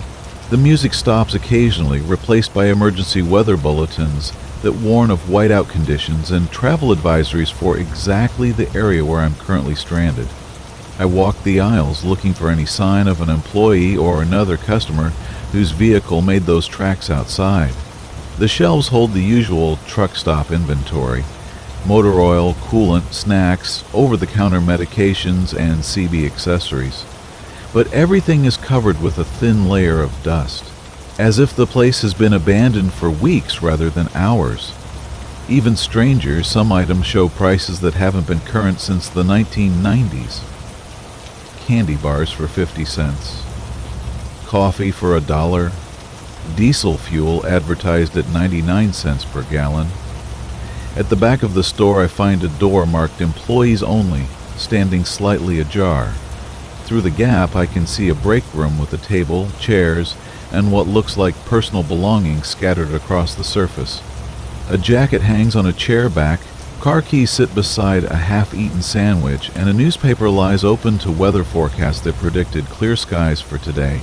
Whoever worked here left recently but didn't expect to be gone long. "Hello?" I call again, pushing the door open wider. "Sorry to bother you, but I need DEF real bad. Got cash, credit, whatever you take." My voice echoes in the empty break room, but no one responds. A coffee mug sits on the table, still warm to the touch with steam rising from black liquid that smells fresh enough to have been poured minutes ago. But the chair beside it is empty, and I hear no sounds from deeper in the building that might indicate human presence. I check my watch. 1:47. I've been inside for maybe 10 minutes, but the storm outside seems to have intensified. Through the break room's single window, I can see nothing but swirling white chaos that makes the parking lot invisible despite the floodlights. My truck is out there somewhere, probably getting buried under drifts that will make escape impossible by morning. I need to find Def, fuel up, and get back on the road before the storm traps me here permanently.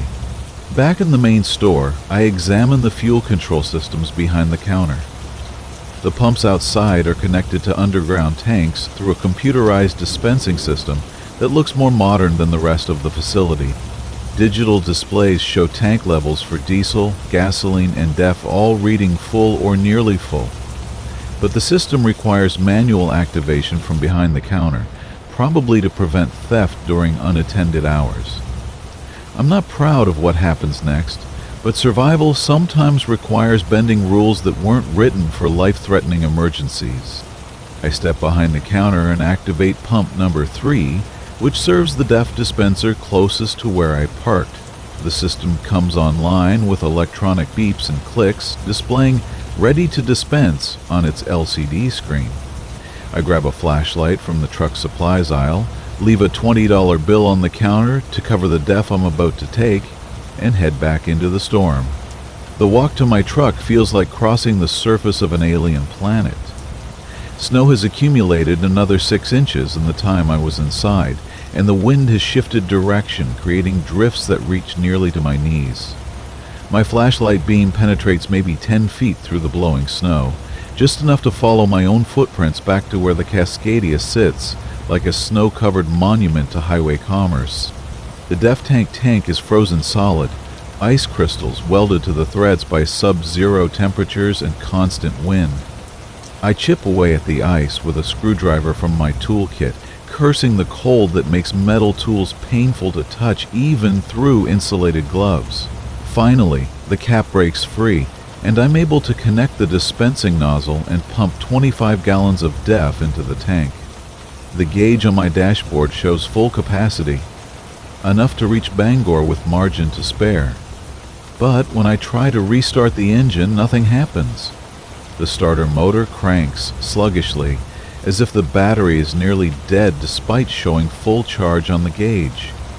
I try again, pumping the accelerator and cycling the glow plugs to warm the combustion chambers.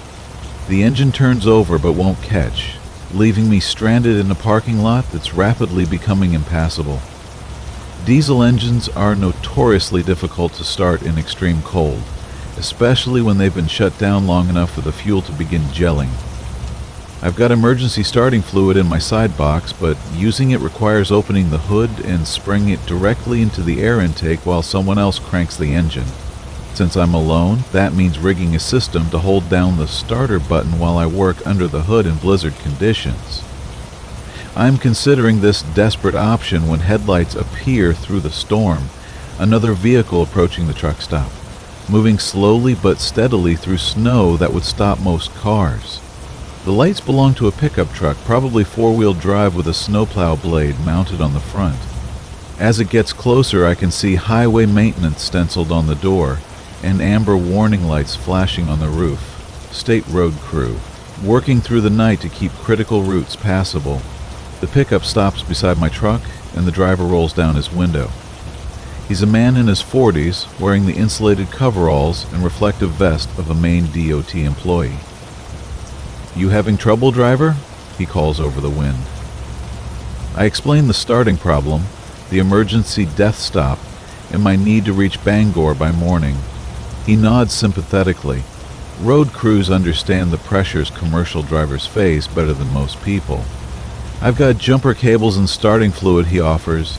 "These diesel engines are finicky in this cold, but we can usually get them going with the right coaxing." Together, we work to position his truck for a jump start, connecting heavy-duty cables between his battery and mine. The process takes 20 minutes in conditions that make every task feel like Arctic exploration. But finally, the Cascadia's engine catches and settles into a steady idle. The road crew driver refuses any payment for his help, saying it's all part of keeping Maine's highways operational during winter emergencies. But before he leaves, he gives me a warning that makes my blood run colder than the wind. That truck stop's been closed for 6 weeks. Owner died of a heart attack right after New Year's, and the family hasn't decided what to do with the property. Building's got power because the utilities haven't been shut off yet, but there's no staff, no inventory, nothing current. You sure you got DEF from their pumps? I tell him about the $20 I left on the counter, the fresh coffee in the break room, the computerized fuel system that activated normally. He shakes his head. Computer systems can run on automatic for months after the last human input, and sometimes old coffee makers keep brewing until the pot runs dry or the power gets cut. As for that $20, you probably just paid the dead man's estate for fuel from tanks that might have been sitting there since December. The implication hangs in the frozen air between us like a physical presence. I filled my DEF tank from a system that may have been operating on stored commands in a facility that's been abandoned for weeks, leaving money for an owner who's been dead for a month. But the DEF gauge on my dashboard shows full capacity, and the engine is running smoothly despite the extreme cold. Whatever I pumped into that tank, it's performing exactly like legitimate diesel exhaust fluid. The road crew driver climbs back into his pickup, warning me to stay on the interstate and avoid any more detours until I reach Bangor. State plows are working Interstate 95 continuously, but side roads and truck stop access roads won't be cleared until the storm passes. I thank him again, engage the Cascadia's transmission, and ease back toward the access road that leads to the interstate. But as I pull away from the abandoned truck stop, I can't shake the feeling that something followed me out of that building. Not a physical presence, but something more subtle, a weight that settled into the cab during my emergency stop. The heater runs normally, the radio picks up clear signals, and all my gauges read within normal parameters. Yet the air inside the cab feels different, charged with the kind of electricity that builds before thunderstorms. The drive to Bangor takes 4 hours through conditions that would challenge an Arctic explorer, but the Cascadia never misses a beat. The DEF system functions perfectly, the engine delivers full power, and I arrive at the distribution center just as the loading dock crews report for the morning shift. The auto parts are delivered on schedule, the customer pays promptly, and my logbook shows nothing but routine winter driving through challenging but manageable conditions. But I never forget that truck stop, or the road crew driver's warning about facilities that continue operating long after their human operators have departed. 6 months later, I'm hauling furniture through the same stretch of Interstate 95. When I decide to check on the abandoned facility, the exit is still there, the access road still visible, but the truck stop itself has been demolished. Nothing remains but a concrete foundation and disconnected utility lines poking up through weeds that have grown over the site. I stop at a legitimate truck stop 20 miles down the road and ask the clerk about the demolished facility. She remembers it well. Old Pete's Place, a family-owned operation that served truckers for 40 years before the owner's death closed it permanently. She mentions that several drivers reported strange experiences during the brief period between Pete's death and the building's demolition, including fuel purchases that went through normally despite the facility being legally closed. State inspectors found the underground tanks were still full, she tells me while ringing up my coffee and sandwiches. Fuel, diesel, DEF, everything current and properly maintained, as if Pete was still running the place from beyond the grave. They say some truck stops never really close, that the spirits of old school operators keep serving drivers who need help badly enough to find them. I don't know if I believe in ghosts or supernatural truck stops that dispense real fuel to stranded drivers, but I know my DEF tank was empty that night. My engine started normally after the refill, and I completed a critical delivery that might have been impossible without that emergency stop. Maybe some facilities exist in the spaces between normal commerce and necessity, appearing when drivers need them most, and vanishing when their purpose is served. Or maybe Maine winters create conditions where the impossible becomes temporarily possible, where abandoned buildings can operate on stored energy and residual commands long enough to help one more trucker make it through the storm. Either way, I always carry extra DEF now, and I never take winter fuel stops for granted. Because sometimes the difference between making a delivery and becoming a casualty statistic depends on finding help in places that shouldn't exist but somehow do, staffed by operators who understand that the road never really releases the people who serve it faithfully. The check I wrote for that emergency DEF purchase never cleared my bank account, which means either the abandoned truck stops financial systems were never connected to modern banking networks, or old Pete decided my $20 on the counter was payment enough for fuel that helped complete a delivery he would have appreciated. Some transactions occur outside normal commercial channels, paid for in ways that don't show up on quarterly statements, but balance the books according to older, more fundamental rules of road commerce. Story 8: The Highway Stalkers. I'm Jamal Washington, 31 years old. Been driving a 2019 Mack Anthem for 2 years now, hauling everything from furniture to machinery across the Midwest. Tonight I'm heading back to Kansas City from a delivery in Detroit, running empty with just my tractor and no trailer, what we call bobtailing. It's not the most profitable way to burn diesel, but sometimes you take the miles you can get. My route has me cutting through rural Kansas on 2-lane state highways, avoiding the interstate tolls and enjoying the kind of quiet country roads that remind you why trucking used to be called the romantic profession. It's October 15th, harvest season, and the countryside rolls past my windshield like scenes from a Norman Rockwell painting. Cornfields stretch to the horizon, their stalks dry and golden in the late afternoon sun. Farmhouses dot the landscape with their wraparound porches and red barns, smoke rising from chimneys as families settle in for supper. My CB picks up the occasional farmer reporting grain prices or warning about slow-moving combines on the back roads, but mostly it's just the steady hum of my engine and the satisfaction of honest work completed. Junction City appears around a gentle curve just as the sun touches the western horizon. Population 847 according to the weathered sign, established 1887, home of the Fighting Eagles football team. It's the kind of small Kansas town that time forgot, a single main street lined with red brick buildings, most of them built when the railroad still stopped here twice a day. A grain elevator rises above the tree line like a concrete cathedral, and the water tower bears the town name in letters big enough to read from orbit. The only businesses that look genuinely operational are a Casey's General Store, a family restaurant called Mabel's Kitchen, and a combination bait shop and video rental store that somehow survived the streaming revolution. I need fuel and coffee, both in quantities large enough to get me back to Kansas City without another stop. The Casey's sits at the junction of Highway 177 and Main Street, its red and yellow sign glowing like a beacon in the gathering dusk.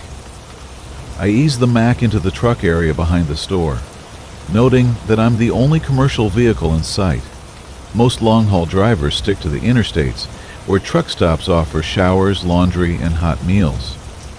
But I've always preferred these small-town stops, where people still wave when you pass and the clerk knows your name after the second visit.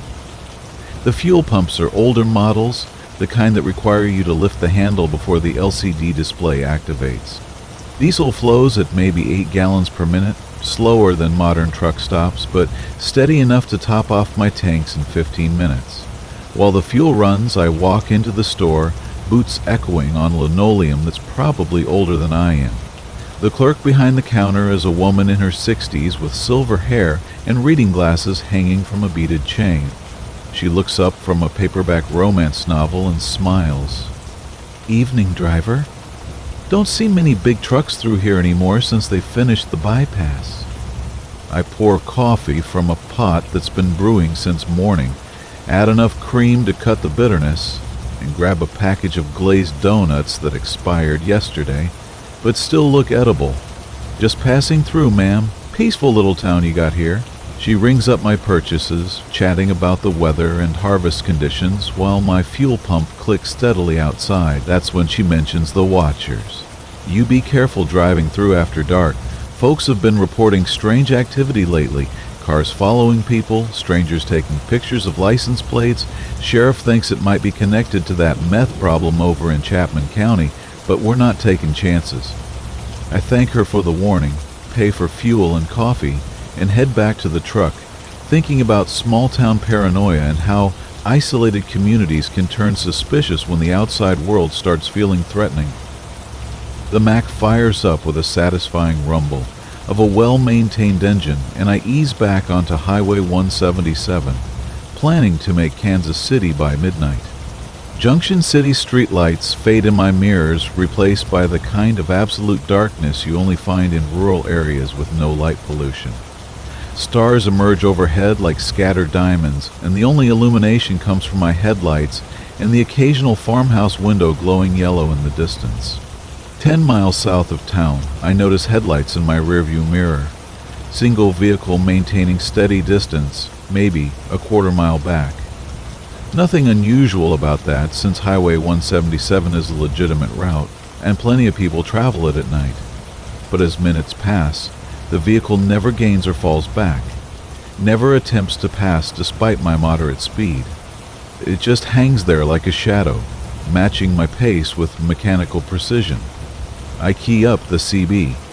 Southbound 177, got a four-wheeler behind me. You need a round, just give a holler. Silence answers my call. I try again on channel 19. Any mobile listening? This is a bobtail Mac southbound on 177. Vehicle behind me, identify yourself. Static fills the channel, punctuated by occasional bursts of noise that might be someone keying a microphone without speaking. The headlights continue their silent pursuit, close enough to see but far enough to avoid identification. Around mile marker 47, the road curves through a section of timber that blocks ambient light from surrounding farmland. In this tunnel of darkness, the following vehicle's headlights become more prominent, revealing details I hadn't noticed before. It's a late model SUV, dark colored, riding high on oversized tires. The headlight pattern suggests aftermarket LED arrays, the kind preferred by law enforcement and private security, but there are no emergency flashers. No official markings visible in my mirrors.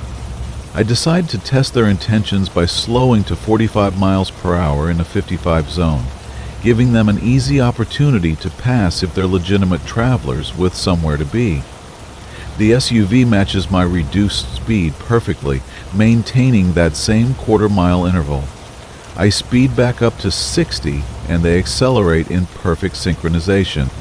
Whatever they want. It's not to reach a destination faster than I'm traveling. The CB crackles with a voice I recognize, the store clerk from Junction City, calling from her home radio setup.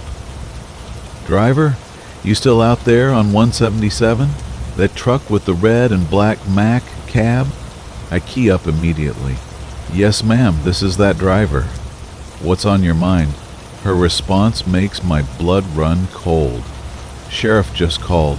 3 men in a black SUV were asking about you specifically. Wanted to know which direction you headed, how long ago you left. When Jimmy wouldn't tell them, they offered him $50 for the information. $50 for intelligence about a random trucker's movements. That's not meth dealers or small-time criminals. That's organized, professional surveillance with specific objectives. Someone has identified me as a target and is willing to pay for tracking information. The question is, why? I'm running empty, carrying no cargo worth stealing. My personal belongings are typical trucker gear, nothing valuable enough to justify this level of pursuit. Ma'am, did the sheriff get descriptions of these men? I asked, watching the SUV's headlights grow slightly larger in my mirrors. All he said was they weren't local, spoke with accents that sounded East Coast maybe, drove off when Jimmy refused to cooperate, but Mary saw them circle back through the alley behind the store. The implication hangs in the air like smoke. They were watching, waiting, gathering intelligence about my route and timing. I'm passing through farm country now, cornfields stretching endlessly on both sides of the road. No side roads, no businesses, nowhere to turn or seek help. The nearest town is Abilene, still 30 miles ahead, and cell phone coverage out here is spotty at best. If these people mean harm, they've chosen their location perfectly. Isolated, dark, with no witnesses or escape routes. The SUV begins closing the distance. Quarter mile becomes 200 yards, then 100.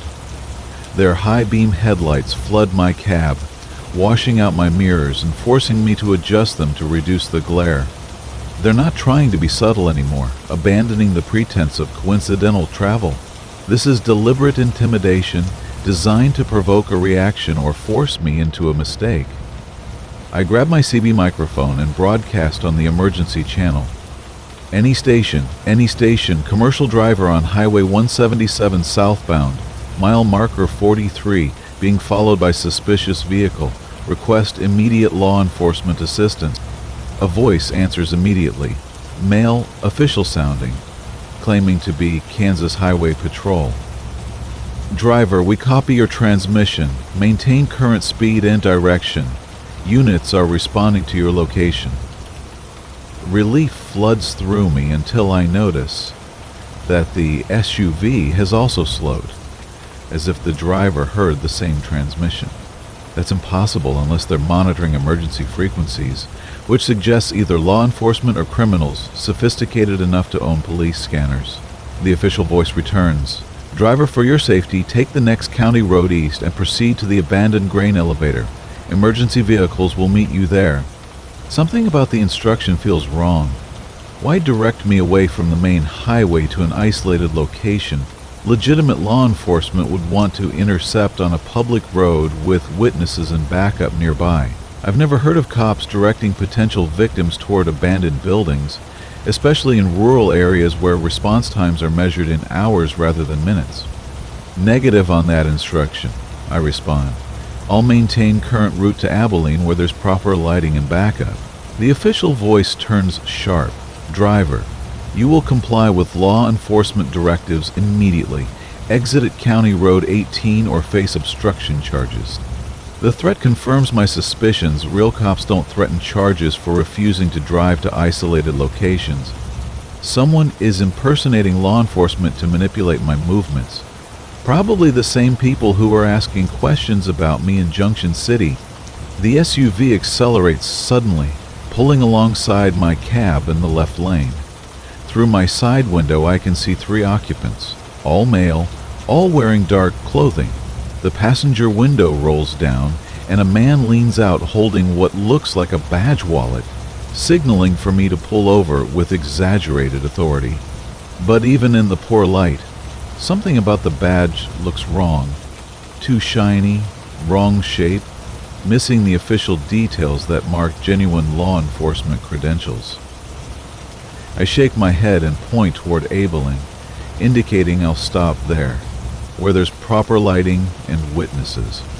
The man in the SUV becomes agitated, shouting something I can't hear over engine noise and wind. He reaches inside his jacket and produces a handheld spotlight, aiming the brilliant beam directly at my eyes. The sudden glare is blinding, washing out my vision and forcing me to rely on peripheral sight to stay on the road. That's when I see the roadblock ahead 50 yards in front of me. 2 vehicles positioned across both lanes. A pickup truck and a sedan arranged to create a funnel that will force me to stop. Their headlights are off, making them nearly invisible until my own beams revealed them. This is a coordinated operation, probably planned for hours or days with multiple vehicles and specific knowledge of my route. I have seconds to decide between stopping and facing whatever these people want, or attempting to break through their roadblock and risk a high-speed collision. Story 9, The Border Run. I'm Elena Vasquez, 36 years old, bilingual driver hauling cross-border freight for 12 years now. Tonight I'm piloting a 2018 Volvo VNL through the El Paso Juarez corridor, one of the busiest commercial crossings on the U.S.-Mexico border. My trailer is loaded with consumer electronics, smartphones, tablets, gaming consoles manufactured in Asian factories and destined for retail distribution centers across Texas. The manifest shows $2.3 million in cargo, which makes this run both lucrative and dangerous. Electronics are prime targets for organized theft rings that operate on both sides of the border, using sophisticated methods to identify valuable loads and intercept them before they reach their destination. It's March 8th, temperature still hovering around 95 degrees Fahrenheit, even though the sun disappeared behind the Franklin Mountains an hour ago. The desert air shimmers with heat that rises from asphalt like invisible flames, and my air conditioning works overtime to keep the cab comfortable while I navigate the complex security procedures that govern international freight movement. I've made this run maybe 200 times, but it never gets routine. The border is a living organism that changes constantly with new security protocols, shifting cartel territories, and political tensions that can turn a normal crossing into a 12-hour nightmare without warning. I clear U.S. Customs at the Bridge of the Americas just after 2,200 hours, presenting my fast card and commercial driving credentials to agents who've seen me enough times to recognize my face. The inspection is cursory. They run my trailer through the gamma ray scanner, check my manifest against the cargo seals, and wave me through with professional efficiency. Crossing into Mexico is usually more complex, but tonight, the Mexican customs agents seem equally eager to process commercial traffic quickly. Maybe the late hour works in my favor, or maybe they're dealing with more pressing security concerns elsewhere in the facility. The electronics are bound for a distribution center in Chihuahua, a 5-hour drive through desert terrain that alternates between empty wilderness and small industrial towns built around maquiladora factories. My GPS shows the route clearly. Highway 45 south through Ciudad Juarez, then straight desert running until I reach the customer's facility. I've got plenty of fuel, fresh coffee, and a satellite communication system that works on both sides of the border. Everything should be routine, except for the nagging sensation that someone's been watching me since I left the customs compound. The feeling started as I processed through Mexican immigration, a tickle between my shoulder blades that suggested eyes on my back. I turned to look but saw only the normal chaos of a busy border crossing. Pedestrians hauling shopping bags, taxi drivers arguing over fares, vendors selling everything from electronics to street food. Nothing unusual, but 12 years of cross-border hauling have taught me to trust my instincts. The border attracts predators the way roadkill attracts vultures, and complacency kills drivers faster than mechanical failures. Highway 45 south of Juarez cuts through terrain that looks like the surface of Mars. Red rock formations, sparse vegetation, and a sky so clear you can see individual stars despite the city's light pollution behind me. My Volvo's headlights carve a tunnel through the darkness, revealing occasional reflective road signs and the green glow of eyes from nocturnal animals hunting in the desert. The CB radio picks up Spanish-language chatter from other commercial drivers, mostly complaints about fuel prices and delivery schedules. Normal trucker conversation that suggests nothing unusual ahead. 20 kilometers south of the city, I notice headlights in my mirrors. A single vehicle maintaining steady distance. Probably another commercial driver making the same run I am. Mexico's highways carry plenty of legitimate freight traffic, especially at night when temperatures drop enough to make desert driving bearable. But as kilometers pass, the vehicle never gains or falls back, never attempts to pass despite my moderate speed. The same pattern I've learned to associate with surveillance rather than coincidental travel. I key up my CB radio and switch to channel 19, letting the Spanish flow naturally since I learned it growing up in El Paso's bilingual environment and refined it through years of cross-border commerce. A voice answers immediately, but the trucker claims there's no one behind me, which is impossible since I can clearly see headlights in my mirrors That's troubling because it means either the following vehicle isn't using standard radio equipment, or the trucker who answered is part of whatever is happening. I try again on the emergency frequency, but this time no one responds at all, which is even more concerning. Mexican truckers monitor emergency channels religiously, especially on isolated highways where mechanical problems can become life-threatening.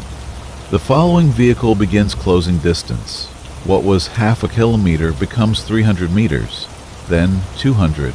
Their headlights grow larger in my mirrors, revealing details I hadn't noticed before. It's a pickup truck, white, possibly a Ford or Chevrolet, riding high on oversized tires. The headlight pattern suggests aftermarket LED arrays, the kind preferred by law enforcement and security contractors. But there are no official markings visible, no emergency flashers that would identify legitimate authority.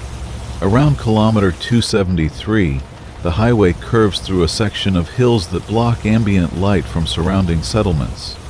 In this pocket of absolute darkness, the pickup truck's headlights become blindingly bright, flooding my cab and washing out my mirrors. They're running high beams now, either as intimidation or to prevent me from seeing details about their vehicle. The message is clear. They want me to know they're there, and they want me to be afraid. I grab my satellite phone and dial the emergency number for my company's security department. The call connects after 2 rings to a dispatcher in Dallas who's trained to handle exactly these situations. Elena, what's your current location and situation? I provide GPS coordinates and describe the pickup truck, emphasizing that they've been following me since the border crossing. The dispatcher's tone turns serious. We're tracking your location. Mexican authorities have been notified. Do not stop your vehicle under any circumstances. Pickup truck accelerates suddenly, pulling alongside my trailer in the left lane. Through my passenger mirror, I can see 2 occupants, both male, both wearing dark clothing. The passenger window rolls down, and a man leans out holding what appears to be an official badge, signaling for me to pull over with exaggerated authority. But even in the poor light, something about the badge looks wrong. Too small, wrong color, missing the official details that mark genuine law enforcement credentials. I've been through enough legitimate inspections to recognize the real thing.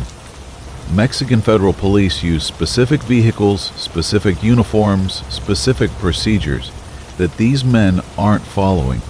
Real cops don't conduct highway stops using unmarked pickup trucks with aftermarket lights.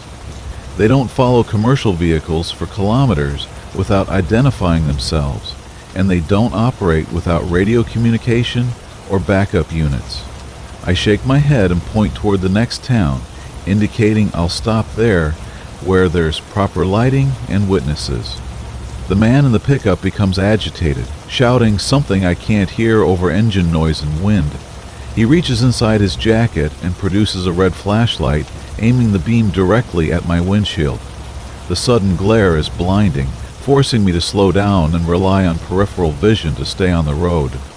That's when I see the roadblock ahead. 2 vehicles positioned across both lanes, another pickup truck and a sedan arranged to create a funnel that will force me to stop. Their lights are off, making them nearly invisible until my headlights revealed them.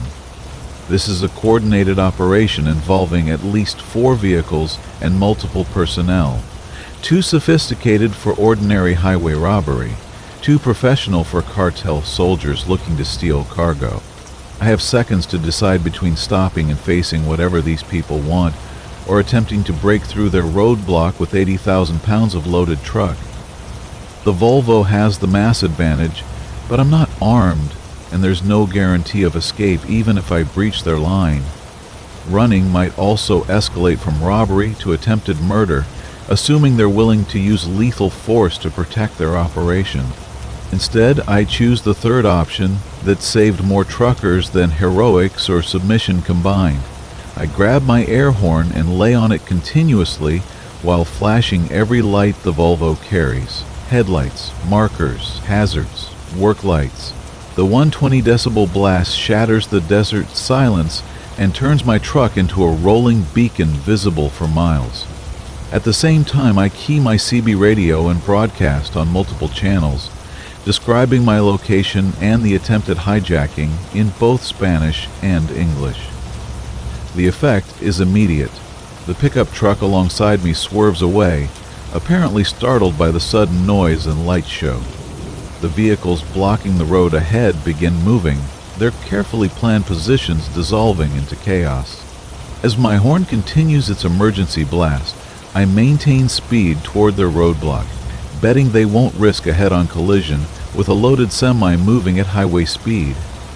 The gamble pays off. The blocking vehicles scatter like startled livestock, clearing both lanes just as I thunder past. One pickup truck stalls trying to get out of my way, and I have to swerve onto the shoulder to avoid clipping its tailgate.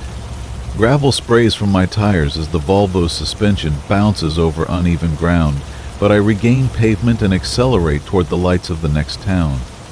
In my mirrors, I watch the criminal vehicles attempt to regroup and continue pursuit, but their coordination has collapsed, with trucks trying to turn around on a narrow highway while my air horn broadcasts their location to anyone within hearing distance. Mexican truckers take these emergency calls seriously, and within minutes my CB radio explodes with voices offering assistance and relaying my position to authorities.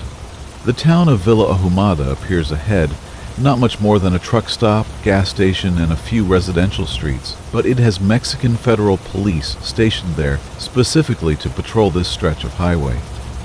I roll into the police compound with horns still blaring, stopping beside two patrol vehicles parked under floodlights bright enough to illuminate a baseball stadium. The officers who emerge are professional and prepared. They've been monitoring radio traffic about my situation and have already contacted units to intercept the criminal vehicles.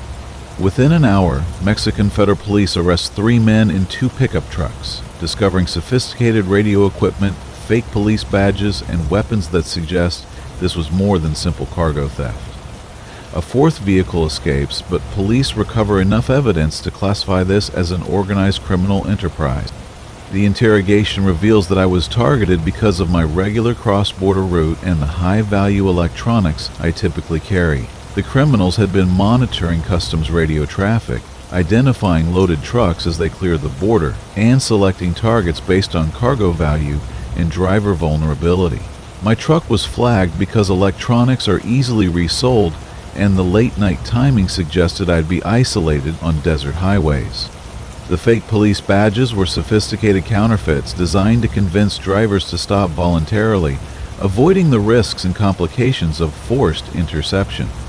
Once stopped, drivers would be robbed of their cargo and sometimes their vehicles, with the criminals using official-looking credentials to delay victims' reports to real authorities.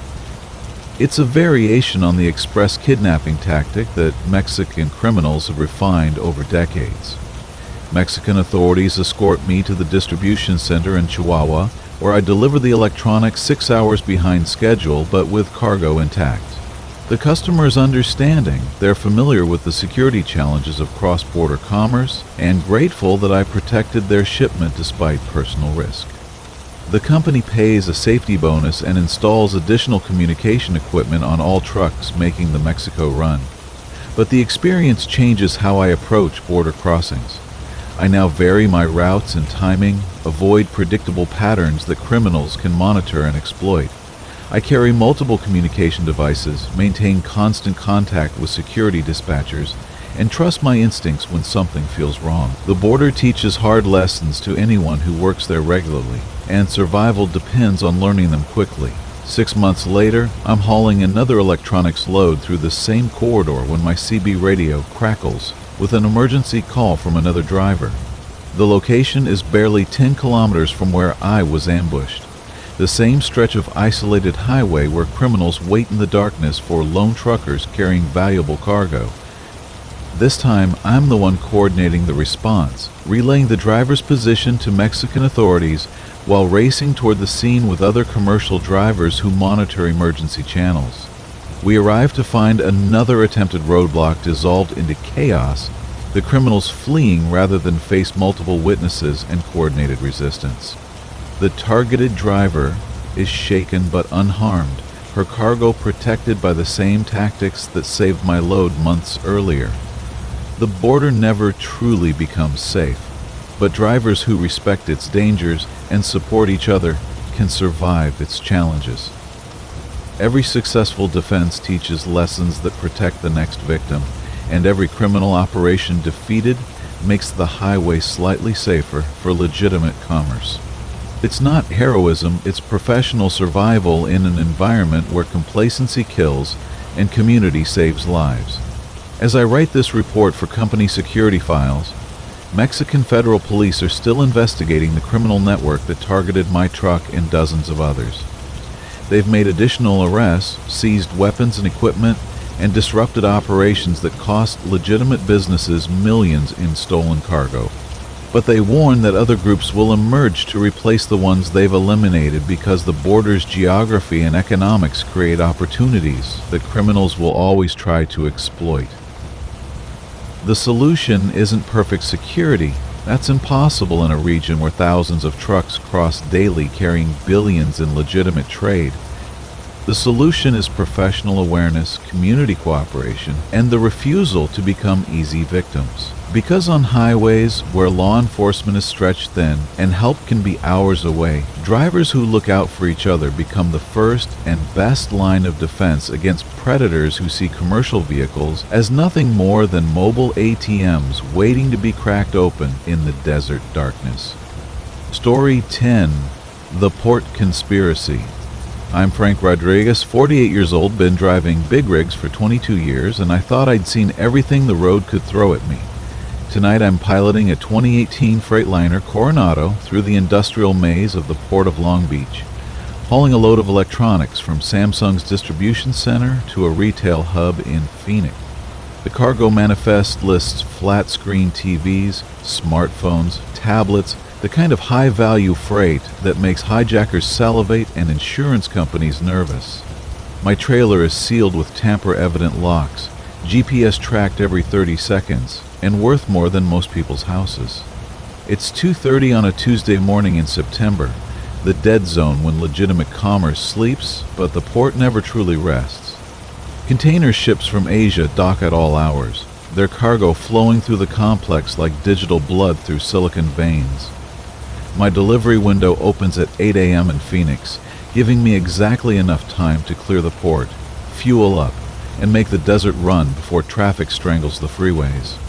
The night air carries the metallic tang of diesel exhaust, salt spray from the Pacific, and that indefinable industrial smell of money changing hands in the darkness.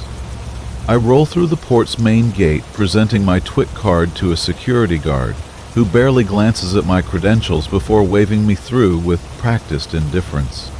The facility sprawls across thousands of acres, a geometric forest of shipping containers stacked 6 high. Their corrugated walls painted in company colors, Evergreen, Costco, Maersk. Overhead cranes move like mechanical dinosaurs, their spotlights cutting through morning fog that rolls in from the ocean with ghostly persistence. My GPS guides me through the labyrinth of service roads toward Building 47, where Samsung stages outbound electronics for ground transport. The building materializes from the industrial haze like a concrete cathedral.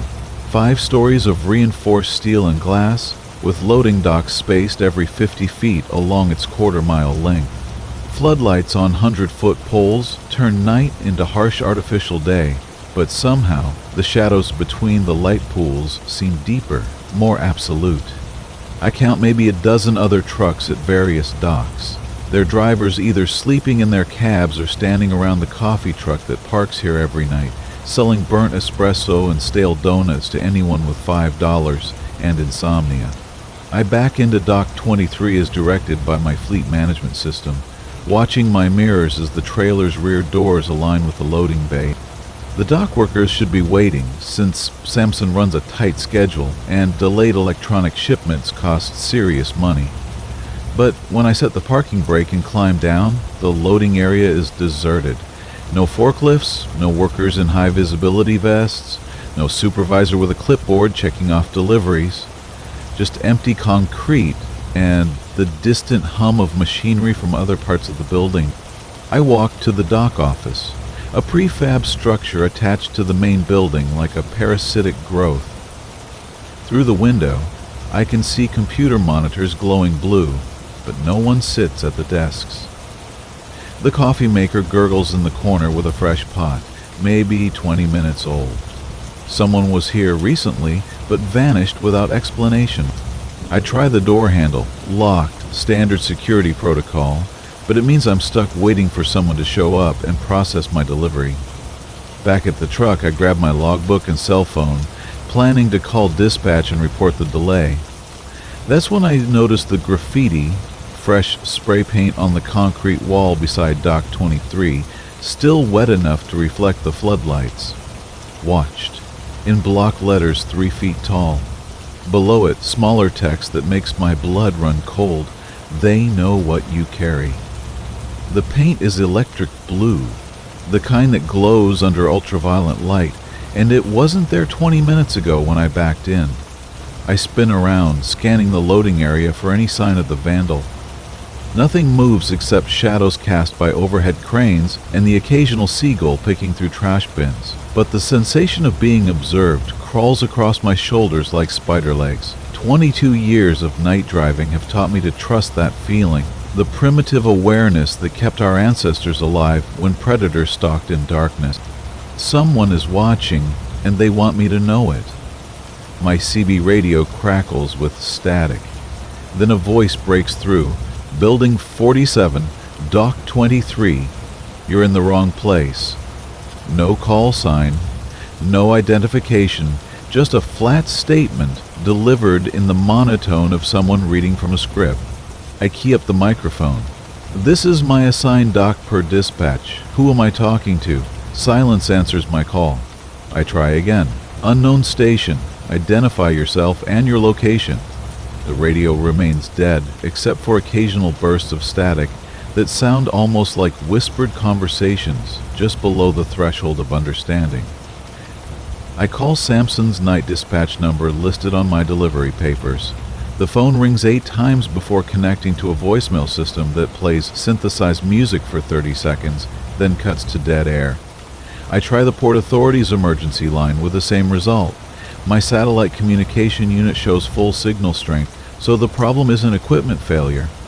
It's as if someone has severed all my communication links, isolating me in this concrete and steel maze. That's when the trailer doors open, not a violent slam or the screech of forced entry, just the quiet click of locks disengaging and hinges rotating on well-oiled pins.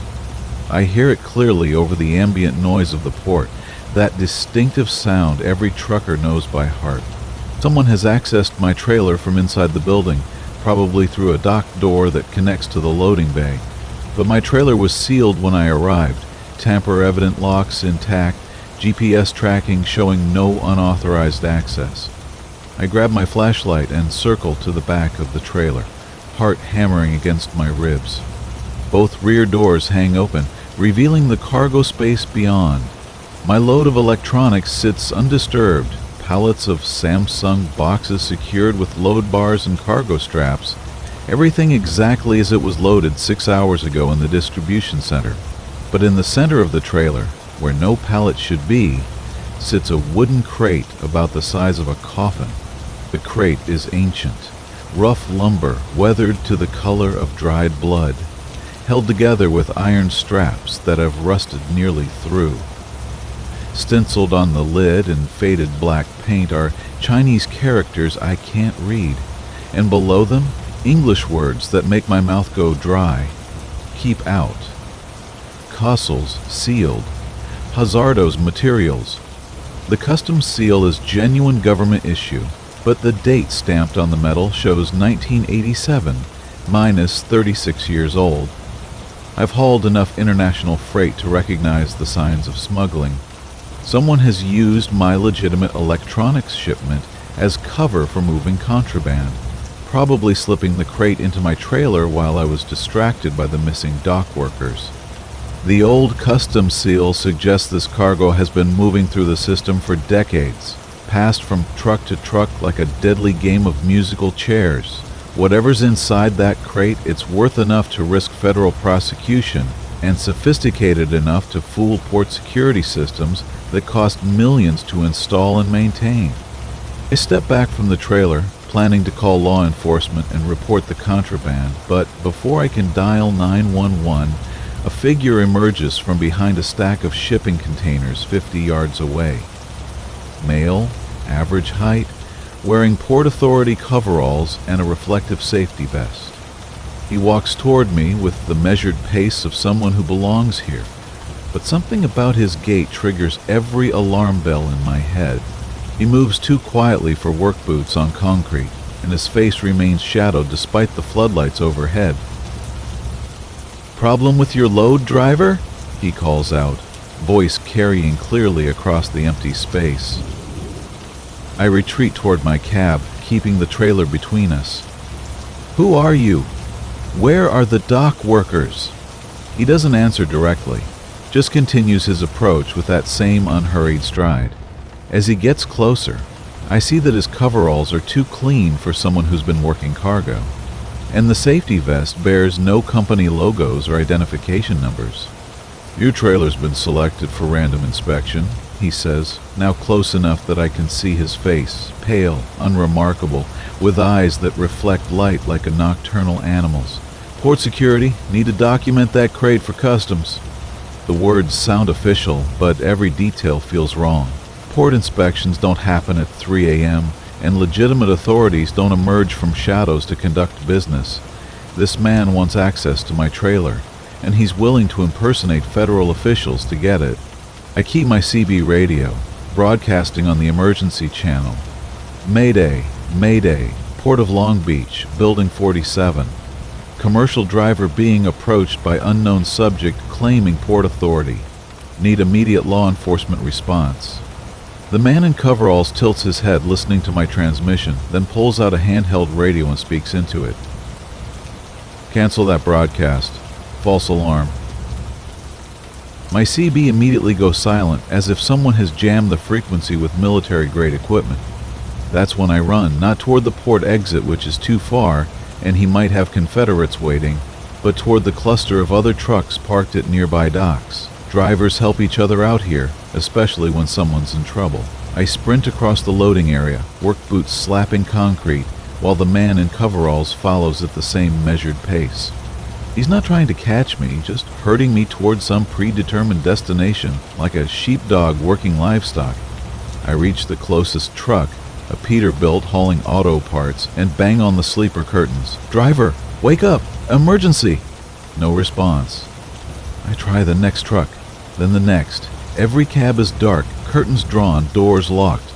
Either these drivers are sound sleepers, or they're not drivers at all, just props in an elaborate theater designed to make me feel safe while leading me into a trap. The coffee truck sits at the far end of the loading area, its generator humming, service window glowing yellow. Real or not, it represents human contact and potential witnesses. I sprint toward it, lungs burning in the cool night air. Behind me, the man in coveralls maintains his leisurely pursuit, as if he knows I have nowhere to go that isn't already under his control. The coffee truck is empty, fresh donuts sit under heat lamps, espresso machine steams quietly, a register drawer hangs open with bills and coins visible. But no vendor, no customers, no sign of where everyone went. A hand-lettered sign taped to the service window reads, "Back in 5 minutes," but the ink is still wet, as if someone wrote it seconds before vanishing. I'm trapped in a manufactured environment, surrounded by the props of normal port operations, but stripped of actual human presence. Someone has cleared Building 47 of legitimate workers and filled it with theatrical substitutes, fake trucks, fake facilities, fake authority figures. The question is why? What's valuable enough to justify this level of deception? The answer walks out of the shadows between two shipping containers. Not the man in coveralls, but someone new. Female, Asian, wearing an expensive business suit that looks out of place in an industrial setting. She approaches with the confidence of someone who owns everything in sight, and maybe she does. "Mr. Rodriguez," she says, pronouncing my name with academic precision. Thank you for transporting our cargo safely to its destination. I back against the coffee truck, trapped between her and the loading dock. I don't know who you are or what's in that crate, but I'm not part of whatever this is. I'm just hauling electronics to Phoenix. She smiles, the expression as cold as moonlight on steel. You're hauling much more than electronics, Mr. Rodriguez. That crate contains industrial prototypes worth approximately $50 million. Technology that certain governments would kill for. The number hits like a physical blow. $50 million in stolen technology, transported unknowingly in my trailer under cover of legitimate Samsung cargo. If federal agents discover it, I'll be charged as an accessory to industrial espionage, facing decades in federal prison. But if I help these people complete their theft, I become complicit in crimes that could affect national security. Why me? I ask, stalling for time while scanning for escape routes. Why use my truck? She adjusts her suit jacket, revealing a shoulder holster underneath. Your route is perfect. Phoenix to Los Angeles, regular weekly runs, impeccable safety record. No one suspects a veteran driver with clean DOT inspections. You're the invisible courier, moving our assets while customs focuses on suspicious shipments. The man in coveralls has circled around behind me, cutting off retreat toward the main port area. Two more figures emerge from between shipping containers. Additional security, probably armed, definitely professional. I'm outnumbered and outgunned, trapped in a facility they control completely. But 22 years of night driving have taught me that surrender isn't always the safest option. You want the crate? Take it, I tell the woman. Unhook my trailer, transfer your cargo, let me drive away empty. No harm, no foul. She shakes her head. Unfortunately, you've seen too much. Our operation depends on anonymity, and you can identify all of us. The crate continues to Phoenix as planned. You continue as our unwitting courier. Everyone wins. Except if something goes wrong, if customs inspects my load, if the GPS tracking reveals unauthorized access, if law enforcement connects me to the theft, I take the fall while these people vanish into whatever criminal network spawned them. I'll be the patsy, the expendable trucker who carried technology secrets across state lines and couldn't explain how contraband appeared in his trailer. That's when the port security alarms begin wailing, not the steady beep of a vehicle backing up or the mechanical buzz of crane operations, but the ear-splitting shriek of facility-wide emergency alerts. Floodlights begin strobing red, and over the public address system, a computer-generated voice announces, "Security breach, Building 47. All personnel evacuate immediately." The woman in the business suit curses in what sounds like Mandarin, then barks orders to her team in English. Lock down the perimeter, kill the alarms, find out who triggered the system. But it's too late. In the distance, I can see genuine port security vehicles racing toward Building 47, light bars flashing, sirens growing louder. Someone, maybe a real dock worker, maybe legitimate law enforcement, has discovered the deception and called for backup. The criminals scatter like roaches when the lights come on.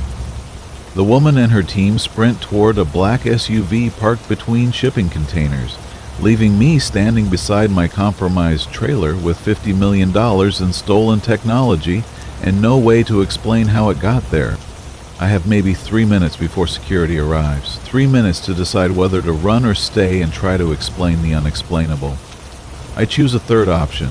I climb into my cab, fire the engine, and drive straight to the port security checkpoint with trailer and contraband intact. Better to surrender voluntarily with evidence preserved than flee and look guilty. The security guards are confused but professional, calling FBI agents who arrive within the hour to take possession of the crate and interview me about the night's events. The interrogation lasts 6 hours, but my story checks out. The criminals use sophisticated port access to stage their operation, jamming communications, and clearing legitimate workers from Building 47. The crate contains industrial 3D printing technology stolen from a defense contractor, worth exactly the $50 million the woman claimed. My truck was selected because my route profile matched their transportation needs, but I had no knowledge of the conspiracy. Sampson confirms that the legitimate electronics cargo was never supposed to be loaded at Building 47. Someone had hacked their logistics system and redirected my delivery to facilitate the technology transfer. The real dock workers had been told the building was closed for fumigation, explaining their absence. Even the graffiti was part of the psychological operation designed to make me feel watched and vulnerable. The criminals escaped, but federal agents recovered the stolen technology and dismantled what they called the most sophisticated cargo theft operation in port history. I was cleared of all charges, commended for my cooperation, and released with a stern warning to report any future anomalies immediately. Samsung paid a bonus for preserving their cargo during the security incident. But the experience changed something fundamental about how I see the road. Every loading dock now feels like a potential trap. Every unusual delay, a possible setup. I've installed additional security cameras, carry emergency communication equipment, and maintain constant contact with dispatch during high-value loads. Because I learned that in the world of international commerce, legitimate freight can become criminal conspiracy with nothing more than a diverted delivery order and the wrong crate appearing in your trailer. The technology in that wooden box eventually made its way back to the defense contractor, where it contributes to systems I'll never understand, protecting interests I'll never see. But sometimes, late at night in some anonymous truck stop, I wonder how many other drivers are unknowingly carrying cargo that could change their lives forever, one delivery at a time. The port never sleeps, and neither do the people who use its complexity to hide crimes that span continents and involve technologies most of us can't even imagine. Story 11. The Pharmaceutical Run. I'm Diego Martinez, 43 years old, former NASCAR pit crew chief turned long-haul driver after a racing accident ended my career in the fast lane. Tonight, I'm piloting a 2020 Freightliner through the endless darkness of Interstate 40 across New Mexico, hauling a trailer full of pharmaceutical supplies from a distribution center in Albuquerque to a hospital network in Amarillo, Texas. The cargo manifest lists everything from insulin to morphine, controlled substances worth more than $1 million on the black market and absolutely critical for patient care. My trailer is sealed with tamper-evident locks, GPS tracked every 30 seconds, and equipped with temperature monitoring that alerts 3 different security companies if anything goes wrong. It's August 23rd, temperature around 89 degrees Fahrenheit even though midnight passed 2 hours ago. The desert air shimmers with heat waves that rise from asphalt like invisible flames, and my air conditioning works overtime to keep the cab comfortable, while the reefer unit behind me chatters constantly to maintain the precise temperature required for temperature-sensitive medications. I've made this run maybe 50 times in the past 2 years, but pharmaceutical loads never become routine. The cargo is too valuable, the security too tight, and the consequences of failure too severe to ever let your guard down. Around mile marker 267, just east of Tucumcari, I stop at a Flying J to fuel up and grab coffee for the final 180-mile push to Amarillo. The truck stop is moderately busy for a Tuesday night, with maybe a dozen big rigs scattered across the parking area. Their drivers either sleeping in their cabs or gathered around the coffee station inside, sharing the quiet camaraderie that develops among people who work while the world sleeps. I top off both fuel tanks, check the reefer unit's diesel level, and walk around the trailer to inspect seals and security devices. Everything appears normal, but 20 years in racing taught me that disasters usually announce themselves with subtle signs that inexperienced eyes miss. That's when I noticed the man watching me from beside a blue Peterbilt 379. He's maybe 35, wearing jeans and a plain t-shirt, leaning against his truck's fender with the casual posture of someone taking a cigarette break. But his eyes track my movements with predatory focus, and when I make eye contact, he looks away too quickly. Nothing illegal about watching other drivers, but something about his attention feels wrong, calculating rather than curious. I make a mental note of his truck's license plate and continue my inspection, now hyper-aware of potential surveillance that could indicate a theft operation in its planning stages. Inside the truck stop, I grab coffee and a sandwich while keeping an eye on the parking lot through the windows. The man beside the Peterbilt has been joined by two others, one standing near the fuel pumps, another sitting in a pickup truck at the edge of the lot. They're positioned to observe all exits from the facility, which could be coincidence or could be reconnaissance for a cargo theft operation. Pharmaceutical loads are prime targets for organized crime because the drugs are compact, valuable, and relatively easy to resell through black market channels that stretch from street dealers to corrupt medical facilities. I pay for my purchases and head back to the truck, taking a deliberately indirect route that lets me observe the watchers without appearing suspicious. The man beside the Peterbilt speaks briefly into a cell phone, then climbs into his cab.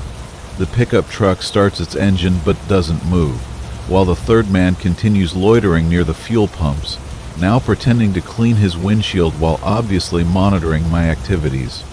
Pattern recognition from my racing days screams that this is coordinated surveillance. Probably the advance team for a hijacking attempt that will occur once I'm back on the isolated highway where help is miles away and response times are measured in hours rather than minutes. I climb into the Freightliner and fire up the engine, planning to get back on Interstate 40 and call security from the road. But as I ease through the truck stop's exit, the blue Peterbilt falls in behind me, maintaining a steady following distance that matches my speed exactly. The pickup truck exits in a different direction, probably planning to intercept my route at some predetermined location where escape becomes impossible.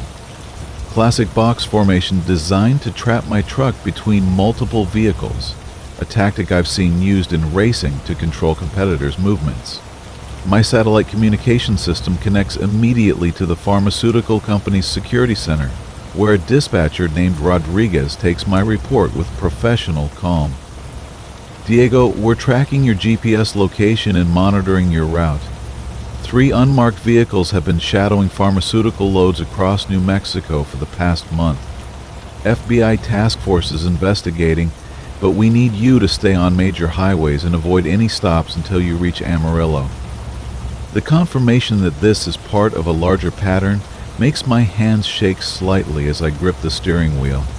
The blue Peterbilt continues its pursuit, never closer than a quarter mile, never farther than half a mile. Whoever's driving knows exactly how to conduct mobile surveillance without attracting attention from other motorists or law enforcement. But I've got advantages they probably don't expect. 20 years of pit crew experience taught me to think strategically under pressure, to anticipate problems before they become crises, and to coordinate with team members when facing challenges that require multiple people working in perfect synchronization. I key up my CB radio and broadcast on Channel 19, eastbound Interstate 40, pharmaceutical load being followed by blue Peterbilt, New Mexico tags. Any drivers in the area? I could use some company. The response is immediate and reassuring. 3 different voices offering assistance, asking for my exact location, promising to monitor emergency channels. The trucking community takes cargo theft seriously because every successful hijacking makes all loads more dangerous and expensive to transport. Around mile marker 321, a green sign warns of construction ahead, single-lane traffic, cones, narrow shoulders. Perfect conditions for an ambush where multiple vehicles can control a target's movements. The silhouette behind me materializes out of the gloom as I ease into the merge, no lights visible, just the suggestion of mass, as though the highway itself has gnawed into something solid. My mirror shows an outline, flat-top sleeper, maybe an older Freightliner, but they're running completely dark, which means DOT fines are the least of their concerns. The construction zone lasts 5 miles, interminable in the dark, with speed limit reduced to 55. My Peterbilt crawls at 50 while the shape behind me matches perfectly. Never closer, never farther, maintaining position with mechanical precision that suggests professional training rather than amateur opportunism.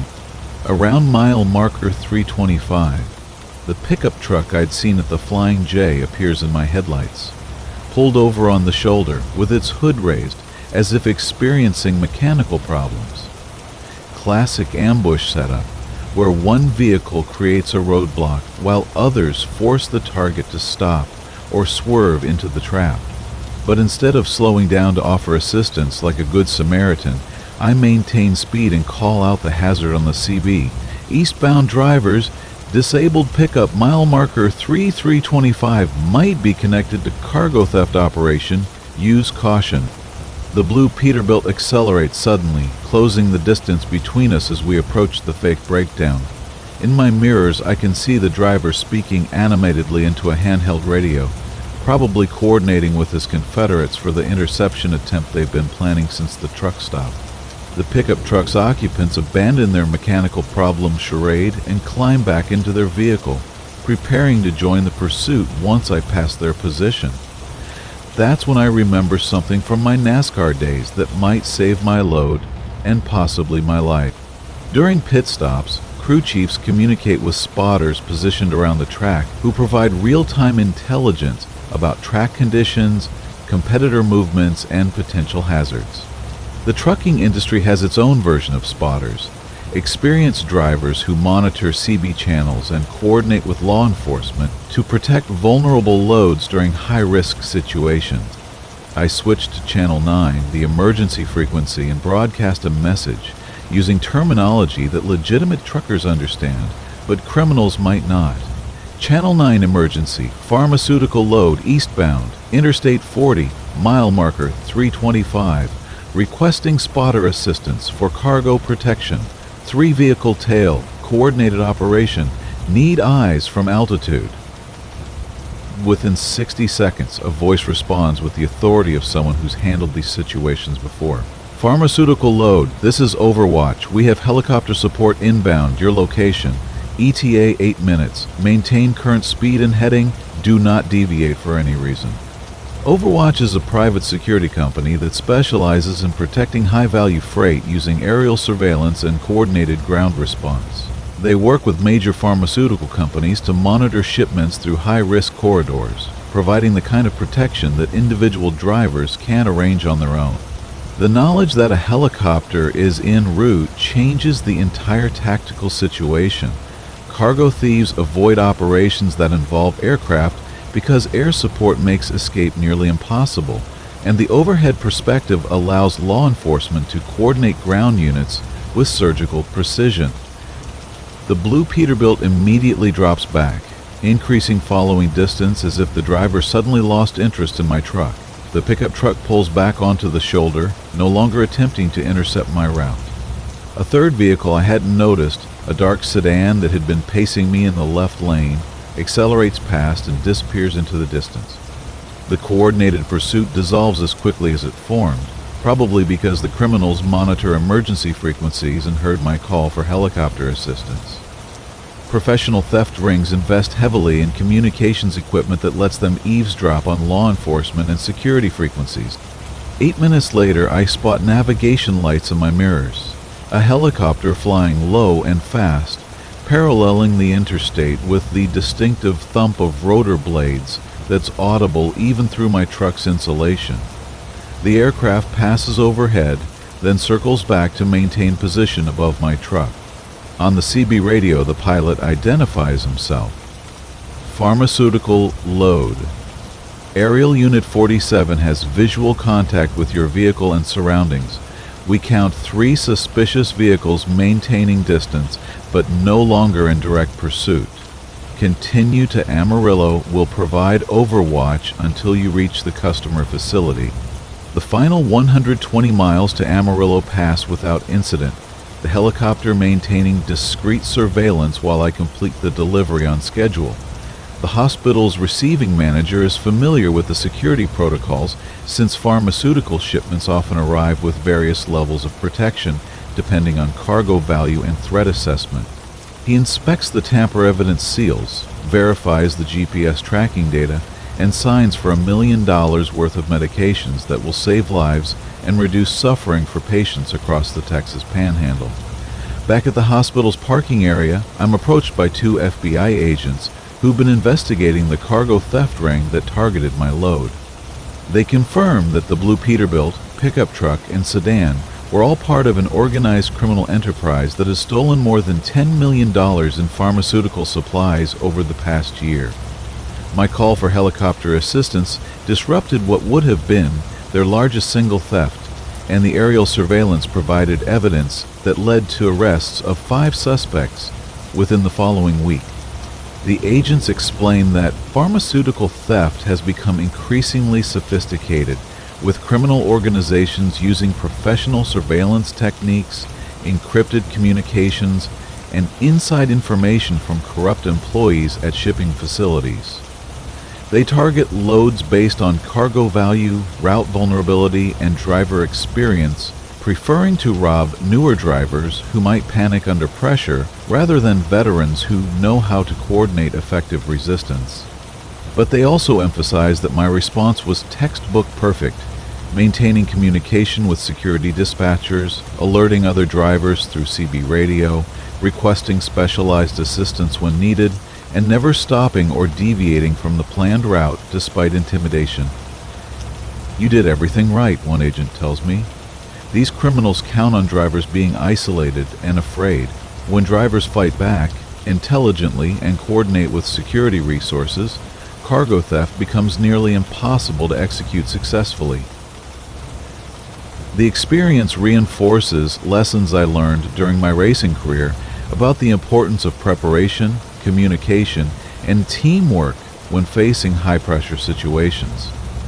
NASCAR pit crews succeed because everyone knows their role, practices coordination until it becomes instinctive, and maintains constant communication during critical moments.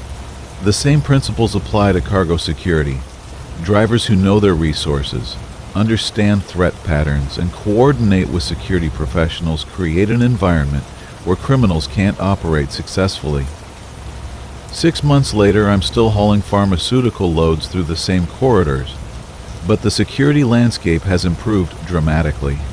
The FBI task force dismantled the theft ring that targeted my truck, recovering millions in stolen medications and arresting more than 20 people involved in the operation.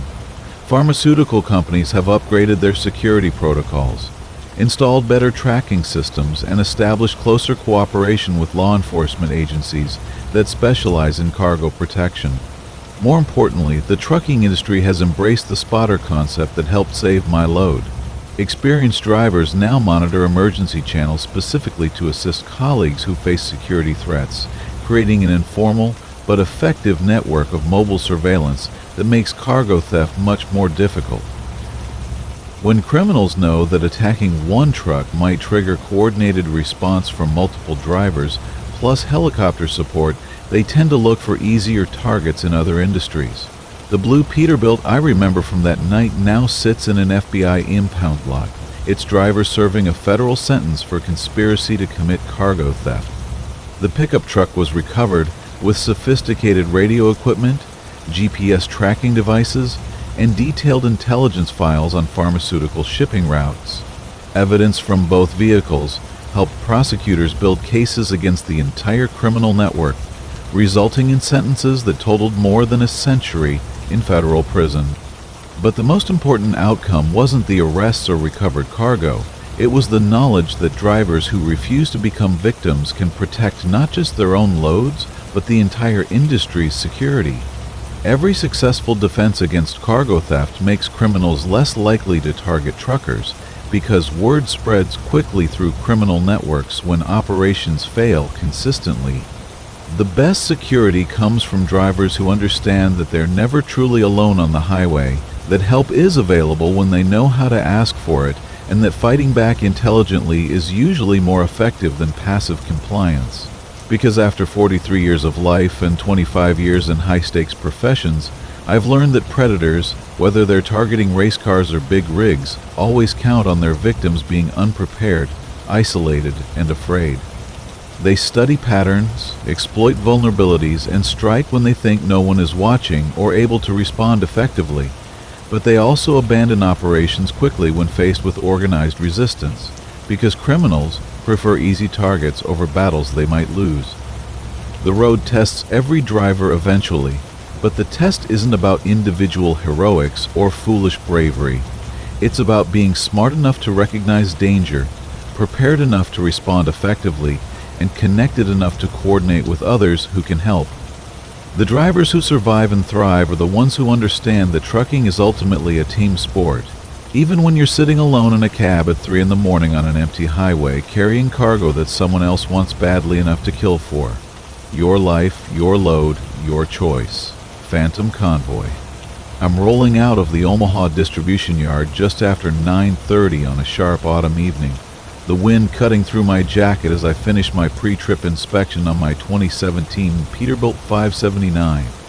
She's a refrigerated unit loaded nose to tail with boxes of lettuce and strawberries, produce that won't wait for sunrise. Dispatch wants me in Denver by 6 a.m, no excuses allowed. The night runs aren't my favorite, but produce doesn't care about preferences, and the money flows better when you keep rolling through the dark hours. The CB radio stays mostly quiet except for occasional weather updates about light fog pockets west of Lincoln and winds quartering out of the northwest. Nothing I haven't handled 100 times before in my years on the road. Once I settle into 8th gear on Interstate 80, the familiar rhythm kicks in like an old song. The tires hum their steady melody, the engine note deep and reassuring, while the reefer unit chatters like a distant lawnmower behind the cab. I sip burnt truck stop coffee and watch mile markers flick past in the amber glow of my headlights. About 40 minutes out, just east of York, I give a courtesy call on the radio. Breaker 19 westbound produce wagon out of Omaha headed to Denver. Anybody riding? Only static answers, punctuated by the hiss of an open microphone somewhere farther down the band. That isn't unusual, since CB chatter has thinned considerably since smartphones took over, but the silence feels heavier at night, like the road itself is holding its breath. Around mile marker 329, a set of headlights swings onto the ramp behind me, but whoever it is keeps their distance. I can barely make out the silhouette in my mirrors, a big rig, probably another dry van, but they're running with dims on and no marker lights at the top corners. That's odd, since DOT can write you up for lights out, but I chalk it up to a lazy bulb or maybe a driver who hasn't noticed a breaker tripped in the fuse box. 10 miles later, the same rig is still back there at a steady 200 yards, like a shadow glued to my trailer doors. I key up again. Westbound, you ride in my back door? You need a round? Say the word. Plenty of room. Silence greets my call, and the tiny hairs on my forearms begin to prickle with an uncomfortable awareness. I tell myself it's nothing and focus on the clock and the task ahead. The schedule rules everything out here. Fall behind, lose the load, lose the load, lose the paycheck.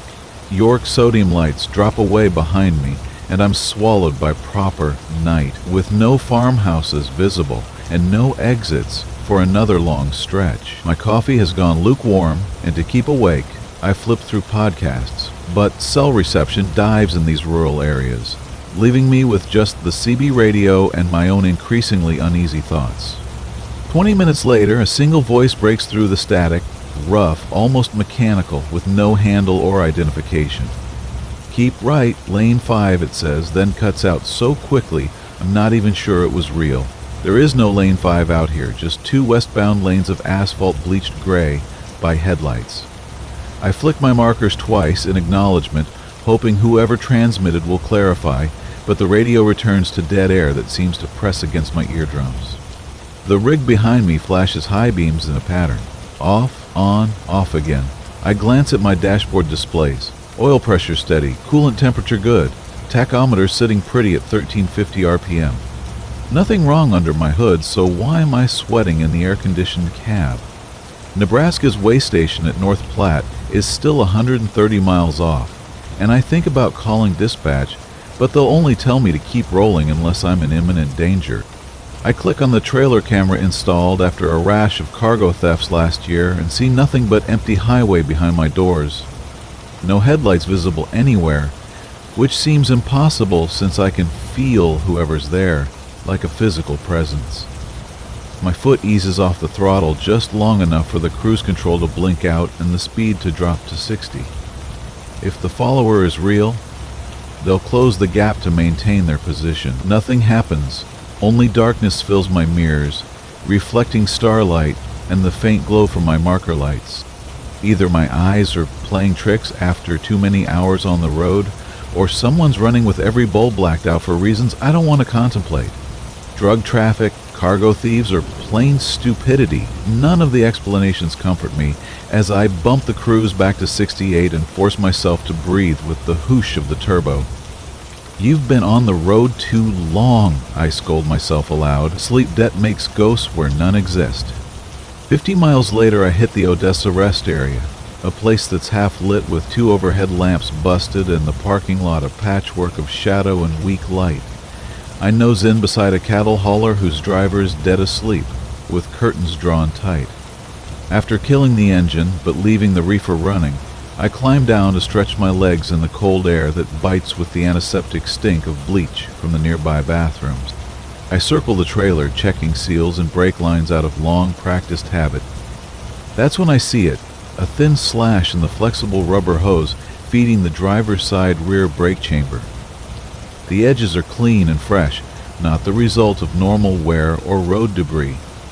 If that line blows, under pressure, I lose brakes on that axle, and under load I could jackknife into oncoming traffic or slide off an embankment. My stomach freefalls as I realize someone did this either at speed while I was driving or at our last fuel stop, counting on me not noticing until the worst possible moment. I squat down and run a finger along the cut, finding it just deep enough to weep brake fluid under pressure, but not split completely. Somebody who knows trucks made that incision with surgical precision. I pull out duct tape and a spare hose clamp from my emergency kit.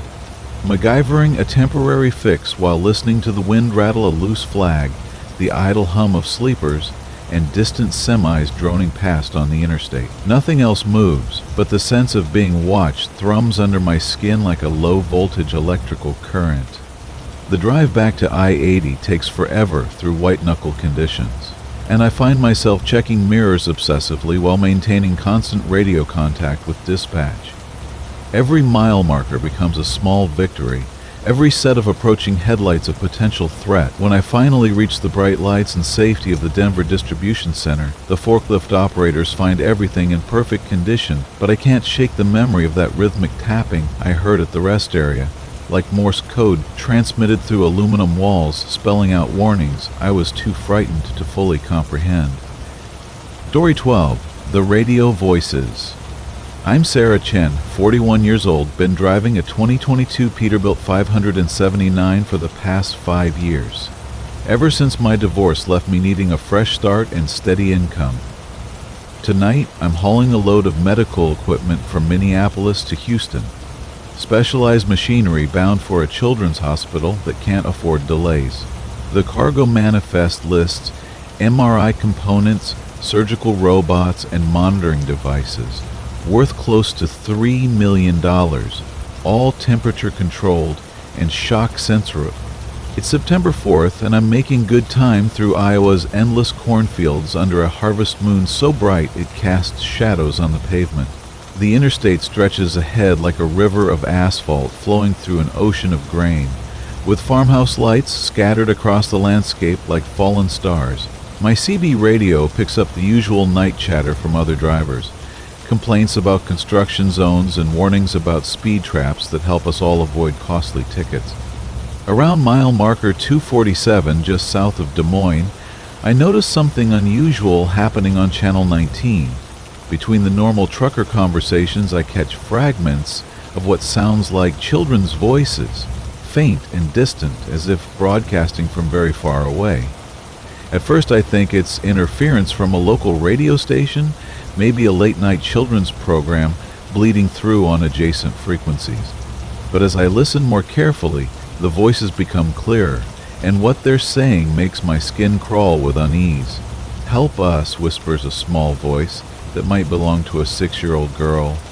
"We're lost and can't find Mommy."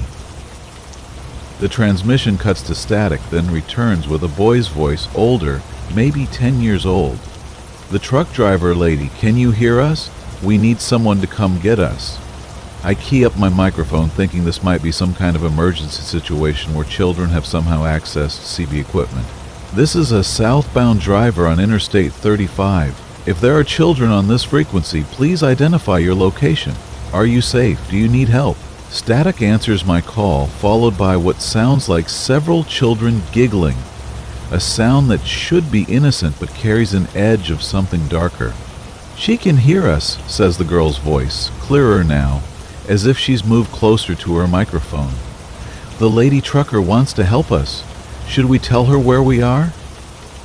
More giggling follows, and I realize there are more children than just the two who've been speaking.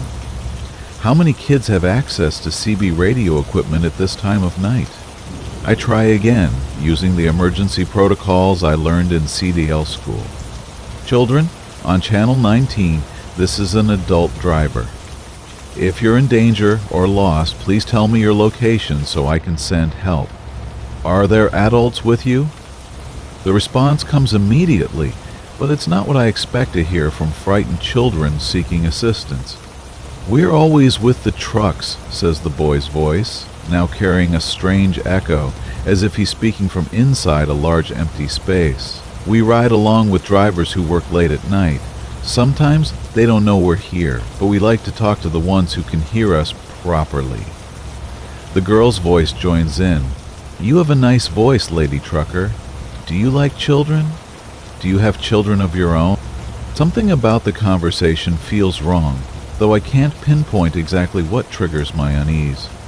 Maybe it's the way their voices seem to shift in volume and clarity, or how they speak with vocabulary that seems too advanced for their apparent ages. I decide to test them with questions that real lost children would answer differently. "What are your names?" I ask. "How old are you? Where do you live?" The responses come in a chorus of overlapping voices, more children than I initially realized, maybe 6 or 7 different speakers. "I'm Jenny, and I'm 7. My name is Marcus, and I'm 9. I'm Lisa, and I live in the truck with the blue lights. I'm Tommy, and I've been riding for a long time." The last answer stops me cold. "Tommy, what do you mean you've been riding for a long time? Are you in a truck right now?" His voice comes back immediately, clearer than before. "I ride with lots of different drivers. Some can hear me, some can't. The ones who can hear us usually stop to look for us, but we're really good at hiding." My hands tighten on the steering wheel as I realize what he might be describing. The idea of children hiding in truck trailers or sleeping compartments is every driver's nightmare, both from a safety standpoint and because of the legal liability involved. But his description doesn't quite match that scenario either. "Tommy, are you physically inside a truck right now? Can you see the driver?" I ask, trying to keep my voice calm and non-threatening. His answer makes my blood run cold. "I can see lots of drivers. There's a man in a red truck about a mile behind you. There's a lady in a yellow truck coming toward you from the other direction. And there's you in your blue Peterbilt with the pretty lights." I check my mirrors and see exactly what he described. Red taillights about a mile back and oncoming headlights that resolve into a yellow Freightliner as it passes me going north. But more disturbing is his knowledge of my truck's color and lighting, details he couldn't know unless he was somehow watching me directly. "Tommy, where are you right now? Are you in my truck?" The question hangs in the air for a long moment before his voice returns, now seeming to come from multiple directions at once. "We're everywhere the trucks go. We follow the big roads and listen to the drivers talk. Some drivers are nice to us, some drivers try to make us go away." The girl's voice, Jenny, joins the conversation. "The mean drivers use bad words and tell us to get off their radio, but you're being nice to us, so we want to keep talking.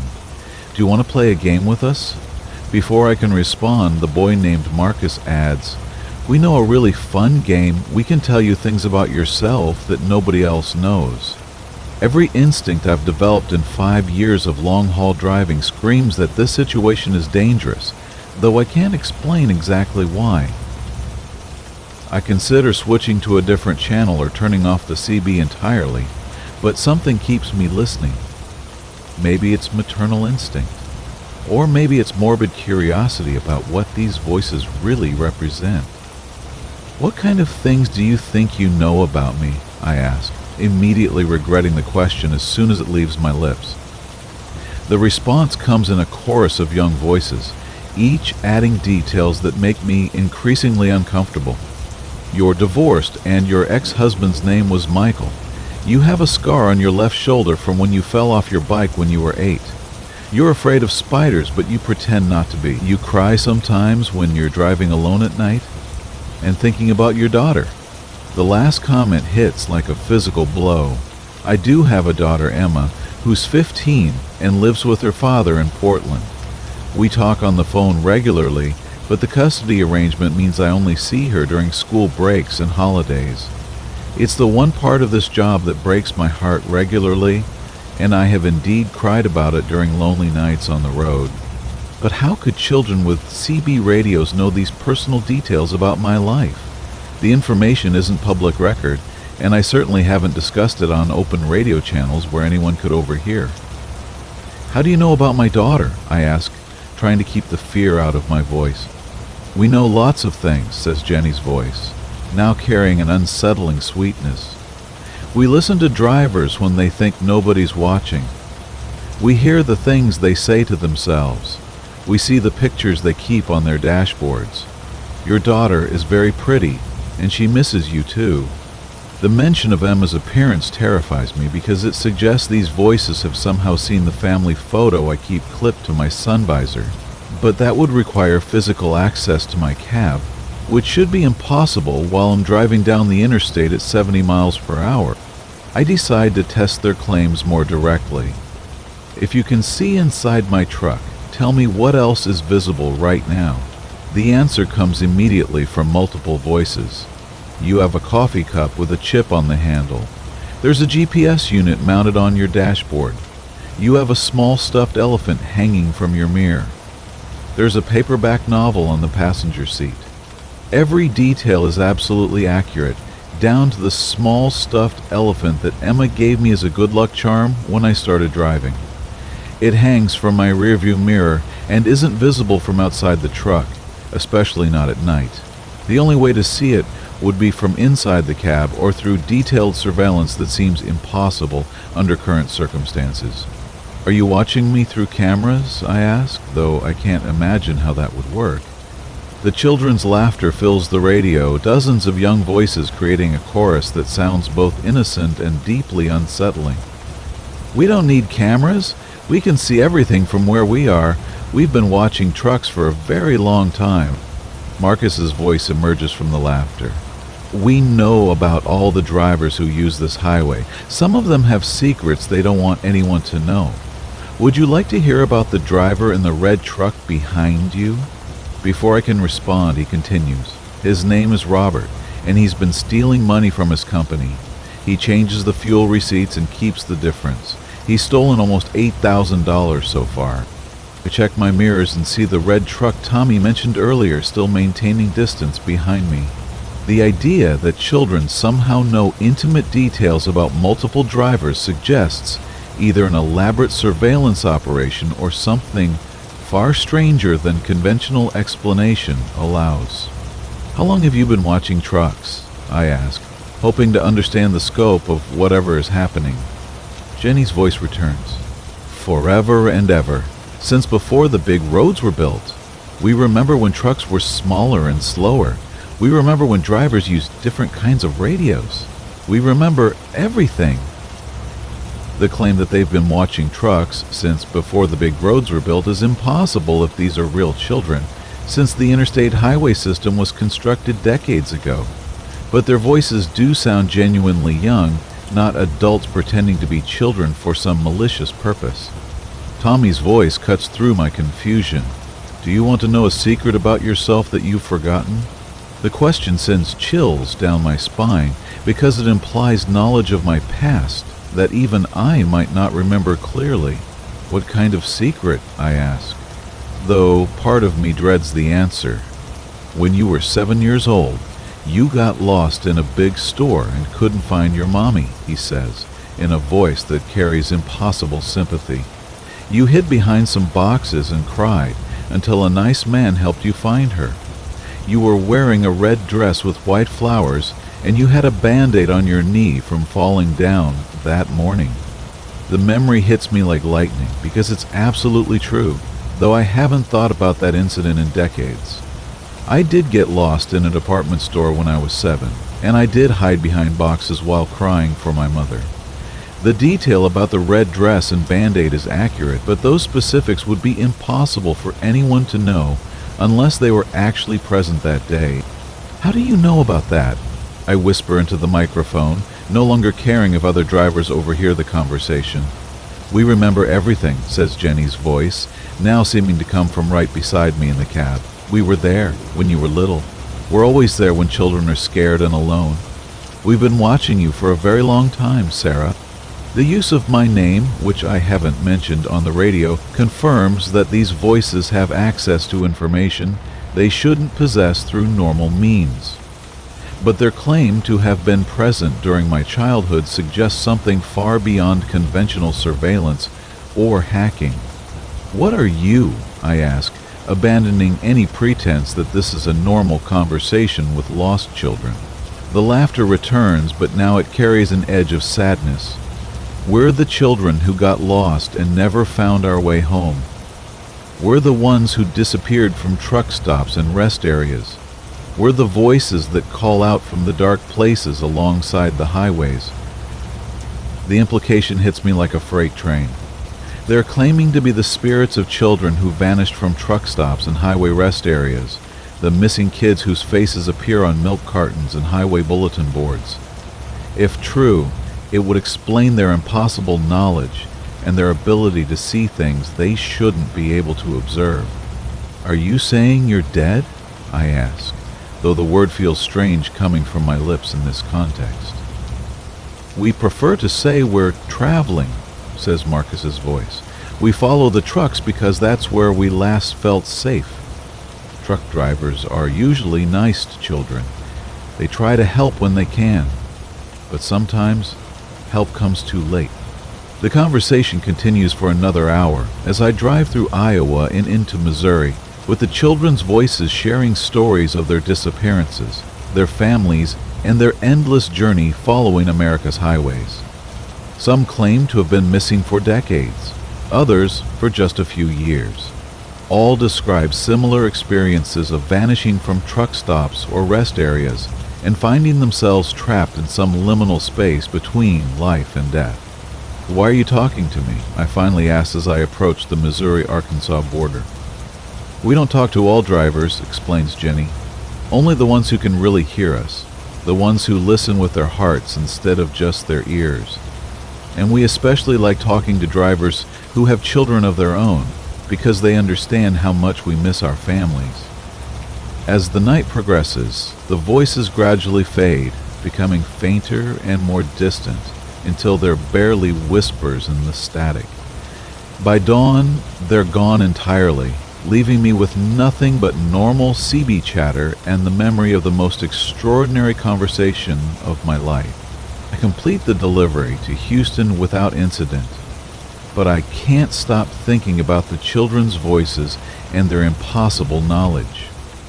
Over the following weeks, I research missing children cases at truck stops along my route and find disturbing correlations with the names and stories the voices shared. Jenny, 7 years old, disappeared from a Flying J in Iowa in 2018. Tommy vanished from a rest area in Kansas in 2015. Marcus was last seen at a truck stop in Oklahoma in 2019. All cases remain unsolved. All families still searching for answers that may never come. Now when I drive at night through the lonely stretches of Interstate Highway, I listen more carefully to the static between channels, hoping to hear those young voices again.